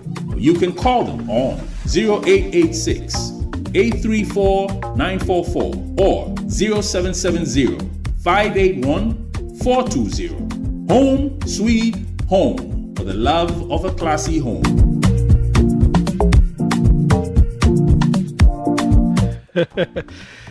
Big brother join up here, ladies, as back kick is when they kick you from the back. Kick back is when you kick the back of the one who has kicked you. Yeah, someone says. But welcome. This is the OK Conversation. We're going sportive now. We have with us, I think, a freelancer, Danishus Matter. Danishus, welcome. Thank you, Julius. It's an honor and privilege to be called upon to talk about sports, even though I've joined the political class now. Yeah. But it's good. It's good to be back. I think this should be my first appearance for the new year in the studio and on the the OK conversation. Okay, good. We also have with us our own OKFM's Sylvester Tamba. Sylvester, welcome. Thanks ever so much, Julius. It is a pleasure once again. I was here a couple of years back with Anthony, Michael Solomon on this program to discuss the national team. Okay. I think 1 or 2 years ago. Yeah, sure. Good. So it is good to have both of you. I wish you have had Ben as well, but Ben has some schedules that could not permit. Now,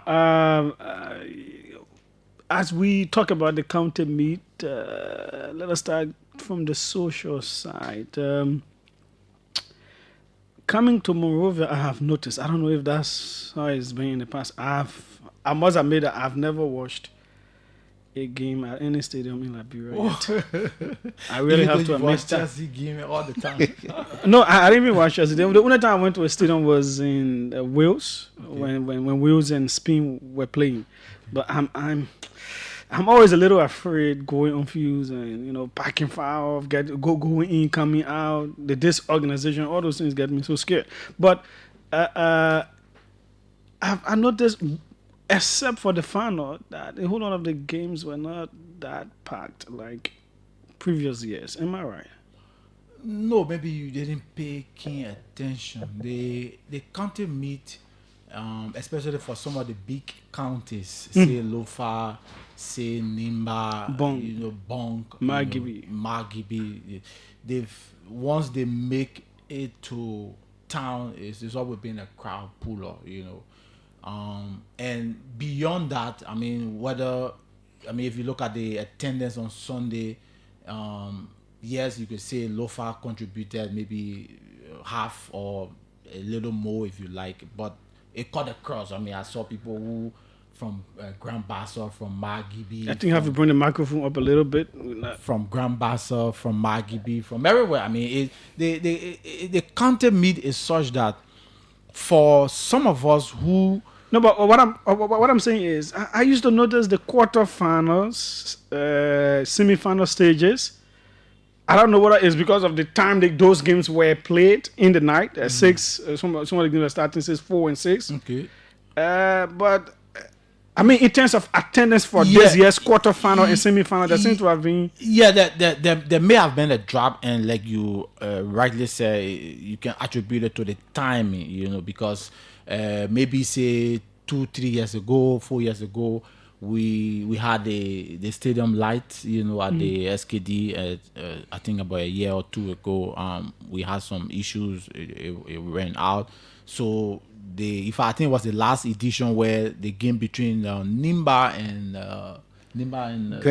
Grand Gila, it went into extra time because of poor visibility.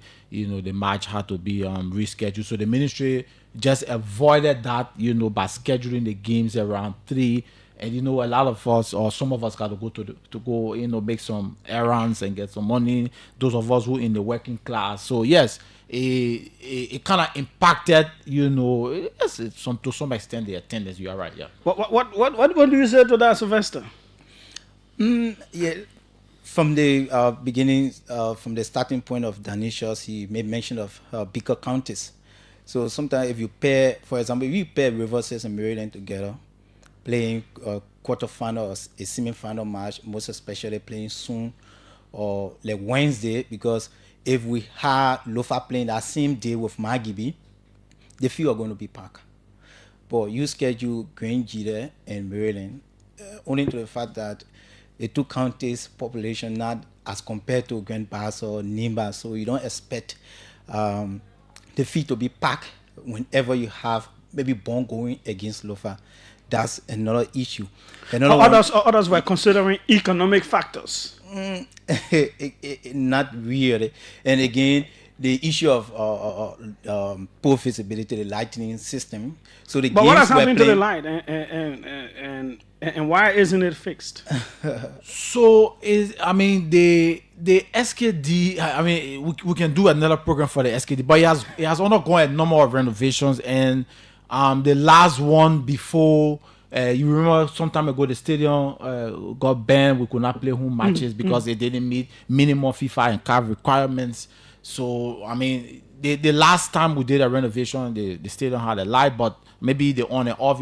Besides football games, there are other activities that are held at the SKD Crusade musical. So you put the lights on. I mean, I'm not a technician, but I'm told the kind of lights we have at the stadium, I know the water illumination is the word, but I think it burns. Let me use the simple word. It burns, so it should be reserved primarily for football games, so that because the time we will play, it has a little longer lifespan than today. We do Crusade, tomorrow we do musical. So it is a kind of light that can burn out over time. Exactly. So when we do Crusade today, we do musical concert the next day, we do political rally. I mean, whatever activity that runs out in the night, and it's not reserved primarily for football games, and we do it like continuous, like maybe a car. You drive the car over a long distance, the wear and tear. Then when you just from your house to work, go back, it's stuff like that. Yeah. So you are always at the Ministry of Youth and Sports, Sylvester. Are there plans to address the light issue? Yes, sure. I was part of an MOU signing between Greenfield, one of the companies that is specialized in renovating or building stadiums around the world. So Greenfield signed memorandum of understanding or MOU with the Ministry of Youth and Sports to ensure that the light, the poor visibility or the lighting system can be handled. So according to the MOU, before April of this year, that will be done. Some $600,000 United States dollars was agreed upon. Franklin Nangbe, Greenfield project manager, signed on behalf of the company with the Minister of Youth and Sports, Councillor Jericho Bangaro. So we're waiting to see how it will play it in the next county. I hope to have the ministry here on tomorrow. But let me remain with you with this one about the organization of the event. What can you say about it, the organization of the county? Yes, so in our country, for me, I always say this. And I am talking about whether it is prize money, support to teams, the money that is given each county, and all those kinds of things. The prize money always, for example, last county meet, winners incorporated honor right the prize money. So almost like all of the prizes from the basketball, kickball, football, sponsors will always chip in to take the full responsibility regarding the prize money. Okay. You want to talk about? Yes. So the county meet is a government, is a governmental event. Is for the government, owned by the government. So the government allots some money. I mean, over time it has changed. When Erling was, when Mr. Selly was president, the last time I checked, the county meet budget rose to as high as 550,000. I mean, with George and with Mr. Weir and Mr. Boaka and the competing priorities, it has dropped. But the government do allocate money to the counties. I think it's around 15,000 the last time when they just concluded event. Each of the county got 15,000, but the bulk of the support for the tournament or for the duration of the tournament, especially with the participants, it comes from those who are into it, say the steering committees. Because if you take 15,000 across this year, we had 3 disciplines: football, kickball, and basketball. And you got to give match appearance fees to all of the players. You got to pay technical staff. Some of the counties went as high and as far as the Lofa went to Sino, Maryland. Came to Bong. Came to Bong, and other people went to Cape Mount. So when you put the expenditure on the table, the 15,000 is like a drop in the bucket. So a lot of the counties had to mobilize. That's where you see the senators, the representatives, those. If I the county meet, I can safely say has become a political PR for those. For some of those looking for, whether it's representative or is senatorial jobs, or those who have it, it's become a way to keep it. Because if you are a senator and you don't make a contribution to the county meet, even if it is just $1,000 you are in trouble. So you see a lot of the senators, and you cannot take it away from them. Maybe it is the way they feel. Maybe they will say it's some of their corporate social responsibilities, or is the way they can give back. But I mean, the organization is being. If you take Momo Cyrus, for example, from Lofa, and Momo Senator Cyrus decides that, look, I don't want to be a part of the county meeting again. I mean, yes, you will have the Jefferson Koji, you will have maybe is the Kafwan and other people, but would they be as involved as Senator Cyrus and maybe the county leadership has been? So it's a whole cut. We can analyze how we want to do it, and I see some people have been they've been carried away by the euphoria of the county meet, and they have suggested incorrectly that we should turn the county meet into the national. No, we'll come to that. It's part of the discussion. Let me go back to Sylvester. He has also been following all these donations and everything else. Sometimes there have been problems with different counties in terms of players support, match fees, and all those kinds of things. We did not hear so much of it this year. I think Bahapulu, there was a situation they wanted to leave camp, but there were times when people said they were not playing. Yeah, so that's kind of even this county mate.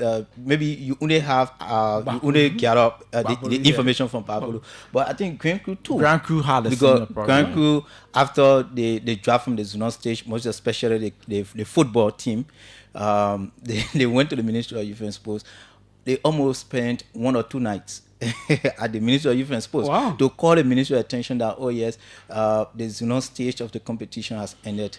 We have not been paid. So kindly talk to the county local leadership or the steering committee to see how best they can pay us. So their issue at some point we follow it, but I don't know how far it is now until maybe if they have not been paid, maybe they can let us know some moving forward, into the program, so at least the public can know. But normally, I can tell you for sure that some of the counties now, if we start to name them, for the past 2-3 seasons, they have not paid their players. Sure. Last county meet, River's keyboard team won the championship.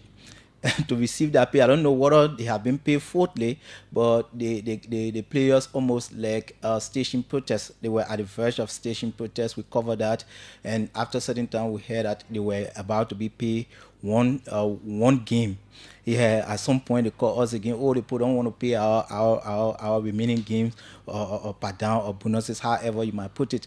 But we have had this issue. Maybe the little amount they give them, 15,000, like Dan said, and then you have to feature 3 components: the basketball, the kickball, and the football. But basketball is not really giving attention as compared to the football and the kickball. Now, let me remain with you still in terms of still around organization, venue. We know counties will meet in a particular county for their group stage games, and then they advance to Monrovia for the quarterfinals and all that. Others are suggesting that perhaps you just do the whole county meet in one county. It might make sense, but it requires a lot of money, and it's not 1 or 2 years planning. For example, if you say Maryland should host the county meet maybe 2028, you can announce it now. You go to Maryland, they show some project sites. Maybe you can construct some mini pitches in Barabo, in Plebo, and in Hapo, and other areas to enable us to stage Maryland and host the county And meet, then the and issue of even hotels, have accommodation. yeah, sure, and even have some of the some hotel or guest houses, and they want that there maybe you can improve on it in that time. All those who have businesses there will try to benefit at some point. But for you to just single-handedly, maybe in 1 or 2 years' time, and just say we go in Maryland, and mind you, the people too, they hosting the county meet to generate revenue. Yesterday, for example, what was generated on a field, $5 around a field for ticket. And some people were selling ticket for $1,500, $2,000 at some point, and spectators were still waiting to buy it. VIP $50, and you have $15 around the stadium win, right? So look, the people want money too. So if you take the county meet, for example, you carry it to Meriden, and you don't have the kind of spectators, watching the county meet, what will become of the organizers? So this is a problem too, Julius. So hosting the county meet in some of the counties is not a problem, but we need money. Okay.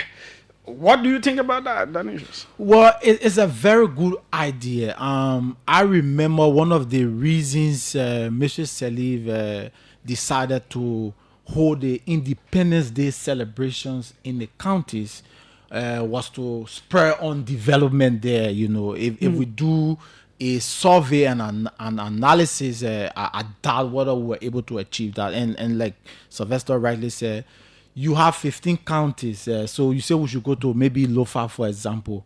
Do we have the venues in Lofa? Ordinarily we can say we can find the places to stay. I know it will be a challenge stay, but even with the Independence Day program, I remember was it Basel we went to 2007. We struggled, to find lodging places, and it was a tall order. And not just like for individual, maybe a few government officials just go to the county for such an independent program. And now you're talking about a whole, football team, Mark Gibby, for example, kickball, basketball. Do we have the facility there? No. So we can say it can be a long-term planning, say maybe 2030. But again, what the government needs to do in order to achieve that is to start what I will call the legacy project. In the county meet, I've written a lot about the county meet. What I see we're doing the same thing over and over and expecting, new results or different expectations. We need to say, we want to play the county meet. What do we want to achieve from the county meet? Yes, I know the county meet, the ministry have said over and over that it creates, short-term job opportunities for players, for technical staff, for journalists, for everybody. Yes, but it has not been a tournament where we scout the new breed of players. And that is the next point I was going to. We know the intent to unite country, entertainment, you need that time. Yeah, okay. But in terms of football development, why isn't the county meet fashioned in such a way that the players will be players who come from the counties and not people playing in the Premier League, for example? So the ministry, I remember when Mambu Riches was Deputy Minister of Sports, River Says won the county meet with a team called Johnson FC. It's a whole third division team. They took a whole third division team and just says River Says. And when I wrote that story, the ministry changed the rules and said, okay, no county would take a minimum of a maximum of 4 or 5 players from the same team. So you come to Nukutan FC, you take 2 person, you go to Kanave FC, you take another 2 person, Logintan FC, you take, and then you form a team. But there has not been a concerted effort in the rules. I know it's written in the rules that each county must have a minimum of, I think, I'll check. A minimum of, I think they say 10 players, a minimum from the county. But the ministry have not been able to enforce that rule. One of the things I have suggested to the past leadership and which I did to the current leadership is, look, Emmanuel Flomo has had his time to make his break. He's a very good player, you know. He played for the under 15, under 17, went to Austria, went to Mauritania, you know, I can count John Momo. You got more than 25 to 50 persons who play in this tournament that did not need to be there. You know, so the ministry got a rule that says we will allow national team players who have not played more than 5 competitive games. Once you wear the national team, it's an honor and privilege to wear the national team jersey, even if it is one time. There are people in England, in Germany, because it's a competitive place. It's not a right to play for the national team. It's a privilege. And that privilege entails that you must be a good player with your team. You must be among the best. So even if you play one time, others have not played for the national team at all. Because I would be thinking, Sylvester, that teams from the first division, second division, third division will be going to the county meet to look for to scout players. Yes, the next generation of stars. To bring them in. But in this case, it is the county teams that come to these big teams and take their players from there. And usually they are the key people in the tournament. Yes. Yeah, so, you know, in Liberia, everything about us, they quick resort.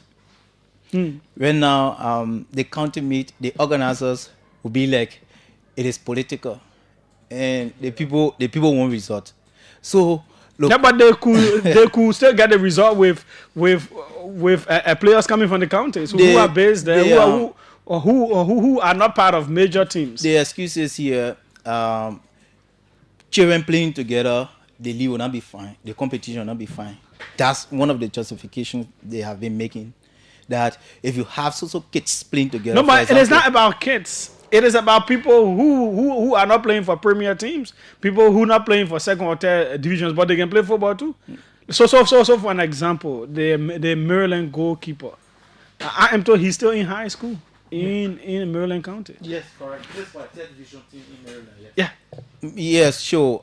He's still playing in Maryland, and these are players that we won. Even if you follow Nuzon, right? Nuzon was playing right in Grange there. Yeah. That Grange brought him perfect. to town. And that's exactly what I'm talking about. Watanga, other teams ran after him. Wakaso. I remember certain county meet. I was in high school. I think it took a couple of years. Lofa never qualified to the quarterfinals. They brought one Seku Kone or someone at Seku. He was playing in Lofa. That county meet, right after the county meet, at some point he got international contract. And during Diba era, he was invited on the national team, though he had few game times. But at least these are some of the things that we've been, advocating for. But the organizers will always have their own, side of the story. They will tell you plain blank that whenever you have so kids playing, it is not about kids. Yeah, we could get a second and third division, but let them take all the premier people from there. Yeah, so it's from the backdrop. They said you should have at most 3 first division players, right? Yeah, and 3 second division. Yeah. The 3 rest first division, should be 3 second division. Should be third division, fourth division, just like that. Okay. This is the OK conversation on OKFM 99.5. We are talking sports county meet. How could we feed into our sports development agenda? And that is where I'm picking up from with Danicious. What are some recommendations you could make so that we are getting more players to feed into the national system, whether it is the first division league and whatsoever? How can we ensure that we are making our footballing system in the country better as a result of having a better county meet and scouting more talents? So I would think that, and I know this will be an unpopular view that a lot of persons will now hold because of the bread and butter issue that the county meet is it creates short-term job opportunities. I will be thinking that considering government's competing priorities and scarce resources, because if you look at the expenditure for the county meet, both the government and its sponsors, we in a region of maybe more than $1 million, because the government alone contributed more than 500,000. Then you look at the sponsorship from winners, from ArcelorMittal, other people, Leska, APM Terminal, Labrador Entertainment will be hitting the $1 million. If we can direct that money to the youth football, all right, and hold. I know there will be an accountability issue. Hold the football association responsible and say, hey, we want, because at the end of the day, we've played the county meet for 12 years under Mr. Salif. We play it for another maybe 5 or 6 years under Mr. Weir, and now we're doing it under Mr. Barker. What can we show for the 18 years that we've played it under the two presidents, all right? At least in terms of infrastructure, we don't have it. Momo Tower Stadium in Grand Cape County is still a dusty field. In Lofa, there is still dusty There's field. no field. You know, in Nimba. So the only places that we have outside of Monserrato that we have, and say a standardized fee is there in Buchanan, Grand Bassa County, and that's thanks to the FIFA 4, through the Football Association, But if you go all around, so what is the legacy project that we are investing? Yes, I know I will be on a popular view with the Ministry of Youth and Sport, maybe with some of the guys listening, But I mean, I would say that if we want to, because do we know what they do with the gate intake money? Well, the last time I checked, the gate intake has a lot of strings attached to it, and I do not come as spokesman for the ministry, but they pay stadium workers, they pay security, and then I think there is some 5 or 10% that goes to LRA for some revenue, some sharing or some contribution, but the rest of it, goes around. In fact, this year, I understand from the Ministry of Youth and Sports, I think the minister or the deputy minister, that the ticketing, was outsourced to, a firm. I'm trying to get the name of the firm, but when he comes or when the ministry sends a representative tomorrow, you can cross check. So, I mean, the question is now, where did they put that money? Maybe it went into organization, because if you look at the spreadsheet for the tournament, when you take out the teams, you take out what the teams get. You do match indemnities for referees, for match commissioners. You do per diems for the organizing team, because the teams that went to Cape Mount, Bong, and other places, you have to give them per diems. They send journalists there. Like I said, the county meet provides job opportunities, not just for the players and technical staff, for journalists. I mean, if tomorrow, if Sylvester was one of those selected to have gone, or even if it were me, who they say, okay, you go be our media representative in Cape Mount, the ministry has to make available some budget, whether it's $1,000 or more, and it becomes LD. No, USD. I'm talking about USD. Man, I beg you. It becomes USD. I beg you. Okay. No, I mean, I've been around where journalists. I mean, it may not be a big money, but journalists maybe you're talking about doing Mrs. Salif. $500, to go and serve as the media representative. For the county meeting. Now, someone is also bringing in this point in terms of development around the county meet, that if a player plays for a particular county, they should not be allowed to play for another county again in the tournament. No, you can play. I mean, maybe Sylvester can come in, then I will come in. But I think what's happening is we have people who are playing perennially in the county meet, and I'll give example. And I know there's one James Tapper from Lofa. He has played in the last 4 or 5 county meets, at least the last 4 or 5 county meets. He's a third division player, and it is my understanding that he's a college graduate. He works at the Ministry of Justice. But if the county meet, like we told, is to identify talents, then we can get one Danisha Mater who just waiting for county be every year to play inside. I mean, then when will my nephew be spotted? When will Sylvester? When will your son? So this person's argument is, if you play for Maryland, be with Maryland. You can play for Maryland. It should be like the FIFA. You can play for Maryland. Then next season you go play for Grange there. The other season they go see you in Riverside. No, but there's somebody will say, but why is it that Julius will play for Chelsea this season? He goes to Real Madrid another season. He comes to Liverpool another season. In that case, that team. In this case, that county thing. So the county takes the form of a country. Yeah. Ah, okay. No, but Julius, you see, the real issues we're supposed to draw our attention to see how best we can improve our sporting sector. We can leave it and then we start focusing on other things.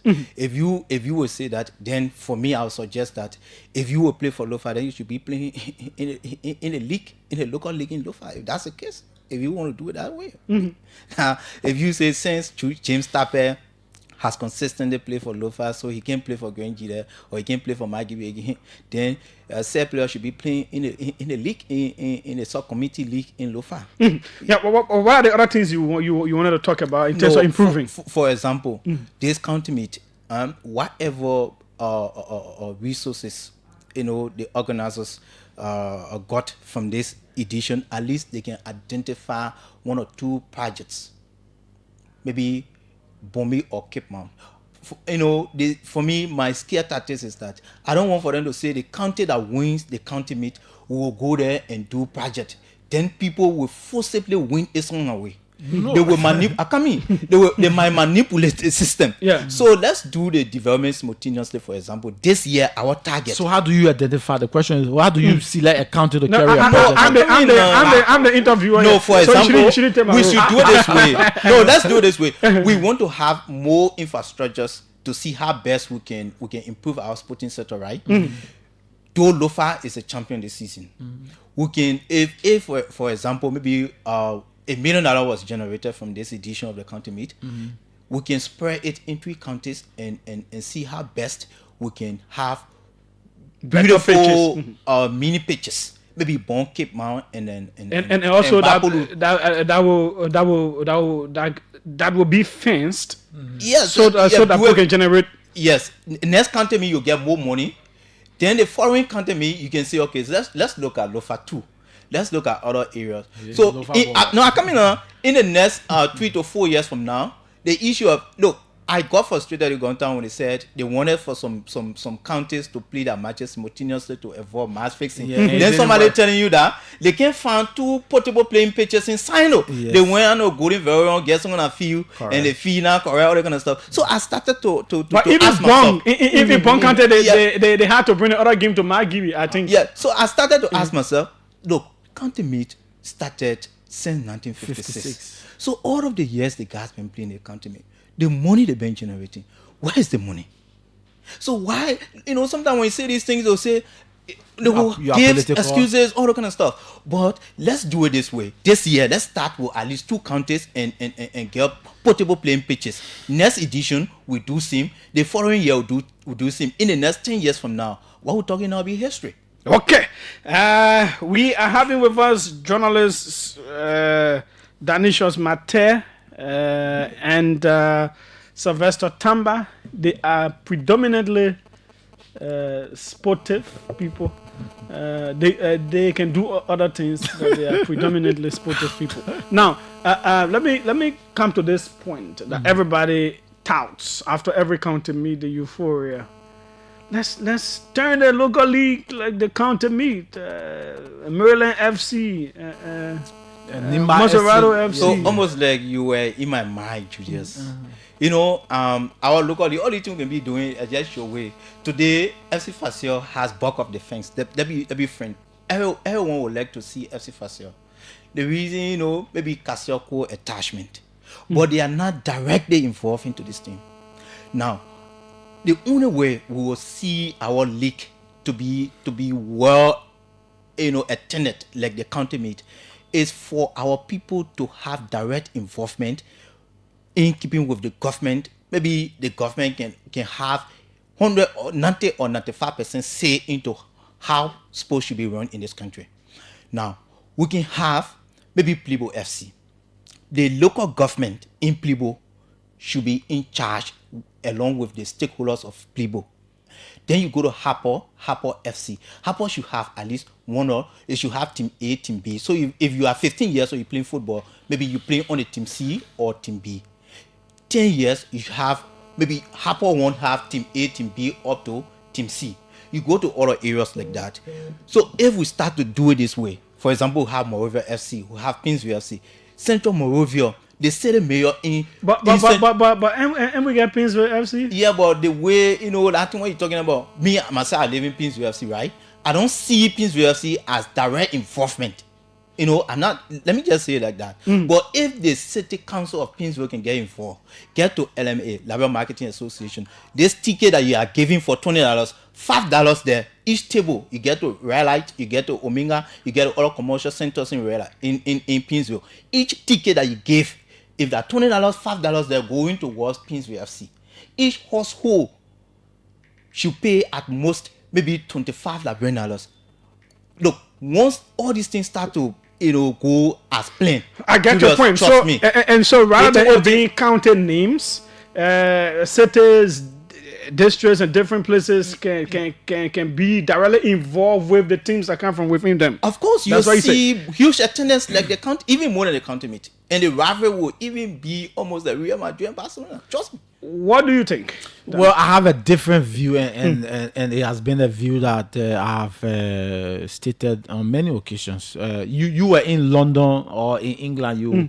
You went to school there. Check how many teams in London that are based in London. I mean, there is Arsenal, there is West Ham, Chelsea, West Ham, Fulham, Tottenham. So I mean, you go to Madrid, there is Atletico, there is Real, there is Getafe. I mean. And we can do the math or the location all around. The other part is, even assuming we want to break from the past, there was a team called 72nd FC. It's a community, right? Owned by one of my good friends, Tugwe. He literally gave the team to the community. He did. But his argument is getting the involvement of the authorities into those kinds of teams and leveraging the support of the people. That's his argument, like finding a way so that it is not just Julius J owning this team, but like households, everybody can contribute something towards that team. Will get finding an innovative way to have their involvement. Yes, there are examples to show. I was giving the 72nd issue, but let me use another one. Senator Adolphus Dolo, when he got into football, he took the team to Nimba County. He got the Nimba United. Okay. He got the leadership. He got prominent Nimbayans. Once upon a time, the then Chief Justice used to be a board. Yeah, Kokpo, Francis Kokpo used to be a board member. He tried as hard as possible, It just didn't work. Was it not seen as his thing? No, I know because I was, I have my disagreements with him, but I know this because I was like part of it, I was invited to a meeting, and he tried, yes. Thanks to Justice Kopo at the time, he welcomed it and they made contribution. Even if you speak to, what's his name, Danisha Sibwe, when he was heading Black Stars, he got the then vice president, who's now the president, His Excellency Joseph Boaka. He got other people, but it's been a tall order, even with the RE and Barrow now, which are quote unquote our traditional teams. They are. If you do a survey now, say you go around the street corner and say RE and Barrow, which one you use to support or which one you like. You will still find there are people who still hold. I'm a Barrow man. I've been a Barrow man ever since, But and if you do it with all of us in the football, whether journalists, so what could work? Well, what could work is one of the ways that could work that will spur on our football development is for government to have a concerted, say maybe I'll call it affirmative action, to say, okay, this year for football development, grassroots level, government is going to commit, say a working sum of 100,000, maybe 500,000, whatever amount. Let's give it to the Football Association. Let them come up with a program through the Ministry of Youth and Sports that will drive, football development. But I'm not sure it goes far from Sylvester's point. It said that we're not pushing ourselves to think about innovative ways to get the communities involved with the teams, even if the teams do not carry the names of those communities. When you go to the Western Wall, where Chelsea is based, most of the people in that area support Chelsea. Yeah. Where Cardiff, for example, Cardiff is the capital of Wales. Most of the people in Cardiff support the team Cardiff. Yes. So it is his point. How do we get the people involved? So there were attempts, you know, like I was giving the 72nd scenario, the Nimba, you know, even in Newtown, you know, where I was born, you know, grew up and spent most of my years before moving to Cowell.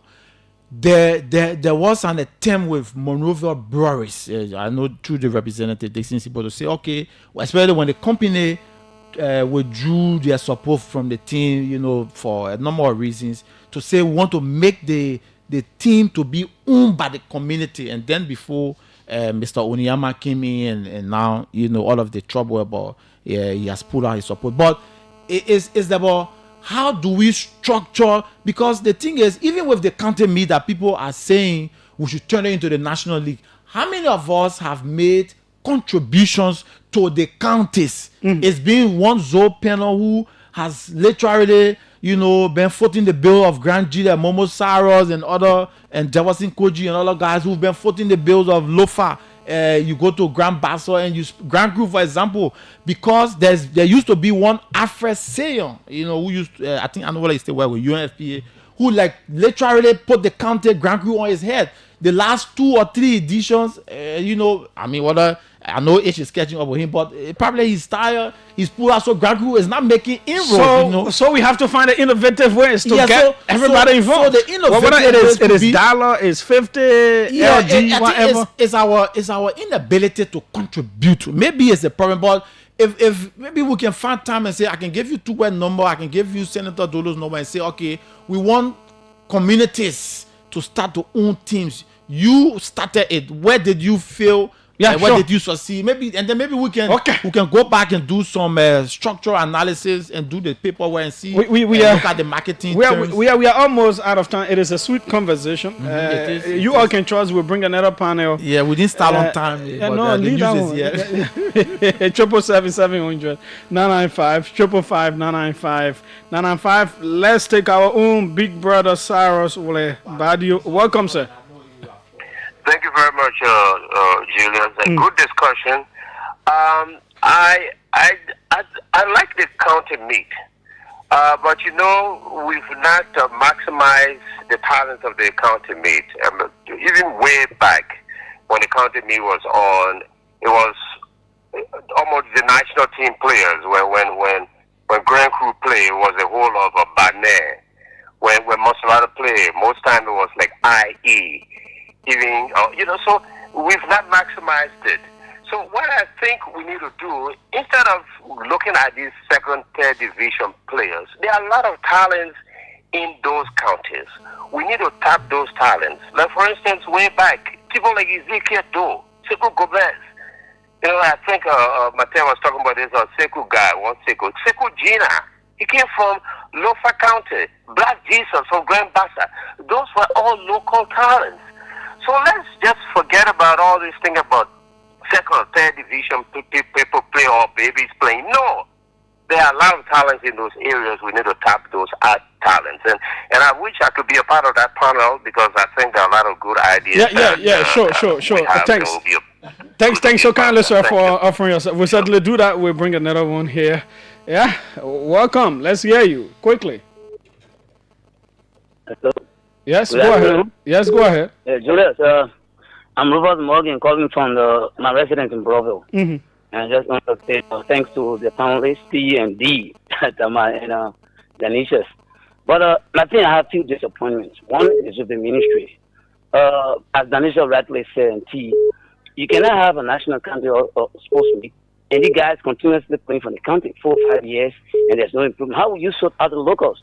I remember back in the days when people were playing country, we know that Tony Brisbane came from Lofa. We knew that Charles Kelly came from Cape Mount. We knew that Mobo Blambo came from Sino. We knew that Sina Mateo came from Maryland. They were locals, and they were sorted out by the ministry, and they play on the national team. How can we get our national team players, our national team be very strong and equipped? When we still have one group of players keep playing for the country 4 or 5 years, and the locals are not improving. Okay. Secondly, it's a national country sports meet. And then the other sports are not included, including Scrabble, including horse racing, including athletics. Okay. Tomorrow we'll have, I think, the minister himself here, whatever the case is, whoever it is, but they will be here on tomorrow. But thanks so kindly. Let's go international. Cyrus McGee, journalist, welcome. Thank you so kindly, Julius, and hi to you and your guests. Wonderful discussion, Danicius and the other guy there. There are a lot of things that need to be put in place if we must sustain what our people really enjoy when the county meet hits SKD. It requires a lot of work, and like they all said, the points are very vital. Why can our legislative caucus start the preparation for the county teams right after the national county sports meet? It's saddening my heart to see our lawmakers not even getting involved until the county meet is at a crucial stage. What are you doing to groom the young people? The last time we saw Kalano crying for his hotel fees for Mosorado team. While the senators, the representatives are there that should take the lead. I remember the listener that Geraldine Dosheri used to lead the mobilization team to raise money for the county. What can that be done? You know, there are a lot of things. Youth football need to be put into place. The Ministry of Youth and Sports, the LFA, whoever. Look, we saw community only. I grew up in Caldwell. We had the future leaders in Caldwell. I think that is what might know about that. Future leader was the Caldwell-based team that the Caldwell Township supported. People never had money, but when future leader is playing, people will go to the field. People will raise $1 or $2. The team will go and work in the community. The current captain, Murphy came from future leader before he went to Berries. So there are young people. The ISA League, that's one thing that needs to be revitalized. Young people will come from high school, play football. Let's forget about these first division, second division players. Groom the players from the counties, from the local leagues, from the high school league, in other areas. You will see what will happen. Thanks. Not just looking for player love. The opening up. Thanks so kindly. Sorry, we'll leave you there. Let's take David Koti here. Mr. Koti, welcome. Following you will be Gabriel Yinka. 1 minute each, please. Okay, I'll be very brief. But it's other cow owners can talk cow matter. I don't know where you're coming from to be involved with football yet. Anyway. Who? I know about football very well. I even played football, free time ball. I scored plenty of free time ball goals. You won't got jab me? on the radio and we can have a fee, Maryland. You're the one brought Balak to Maryland. Anyway, I do agree with the professor when it comes to football, or Sarah's body and your last caller. This whole first division, second division, we should leave them out.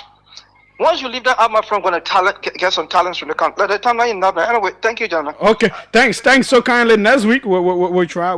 Perhaps we can bring you into because you are saying being football business. Finally, former representative Gabriel Yinka, quickly, sir. Yeah, that will be. Thank you so much. And you know, the last caller, my big brother, you just made a point. You know, you seem to be. A mismatch right there in studio because you seem not to understand anything about football. And thank God you've admitted that there's a need to call people like him and Terrence and others. Yes, but your studio guests, great conversation, a nationalistic dialogue. My only point I want to make is that all the beautiful and excellent ideas have been expressed. We need to consummate all of those into a national conference on sports, particularly football. So let's start that conversation. And then all these ideas now can go into one basket. I'm sure Councillor Ko Bangalu, who says of sports in 2 years, he will take a cue from this. Okay. And I think we can continue from there. Thank you so much. Thanks so kindly. We'll have him here on tomorrow. Sylvester, 30 seconds. Yeah, so I think you were so particular about the citizen direct involvement into attending matches like the county me, right? And support. So yeah, so for me to conclude, like I said earlier, have the local government involvement. Let's have a city for like Ghanaville FC, Painesville FC, maybe New Georgia FC, and so forth like those. Once we start to work like that, Julius, we will even have bigger rivalries more than the county meet. Thanks ever so much, Alo Fao, to always being available to discuss football on your program. Thank you. I got 2 messages. One from Rodney Wilson, a marketing consultant. He was talking about the county should bid to host. Also to, and which is a good idea that will also probably help with government support to spur on development. To former representative Yinka, we did have there was a how they call it a conference on sports organized by the ministry when Mabu Riches was deputy minister. So probably we need to go back and review what what was captured. Okay. Because Amruman, Alaji Kroman, we have great speakers at that program. I cover it, so I don't think we need it. I mean, I can give our problems. The problem for our football development. We don't need a conference. Let's not waste scarce resources. I will share that document with you so you can look through it. But there was a conference. Maybe we can look back to it. Thanks so kindly, gentlemen, for being here. We sincerely appreciate it. My name is Julius J. Tomorrow will be another day right here on the OK Conversation on OKFM 99.5. We are out. Up next is the news. Thanks to my technical arm, Sack, and my productive arm, Blessing. A blessing without blessing.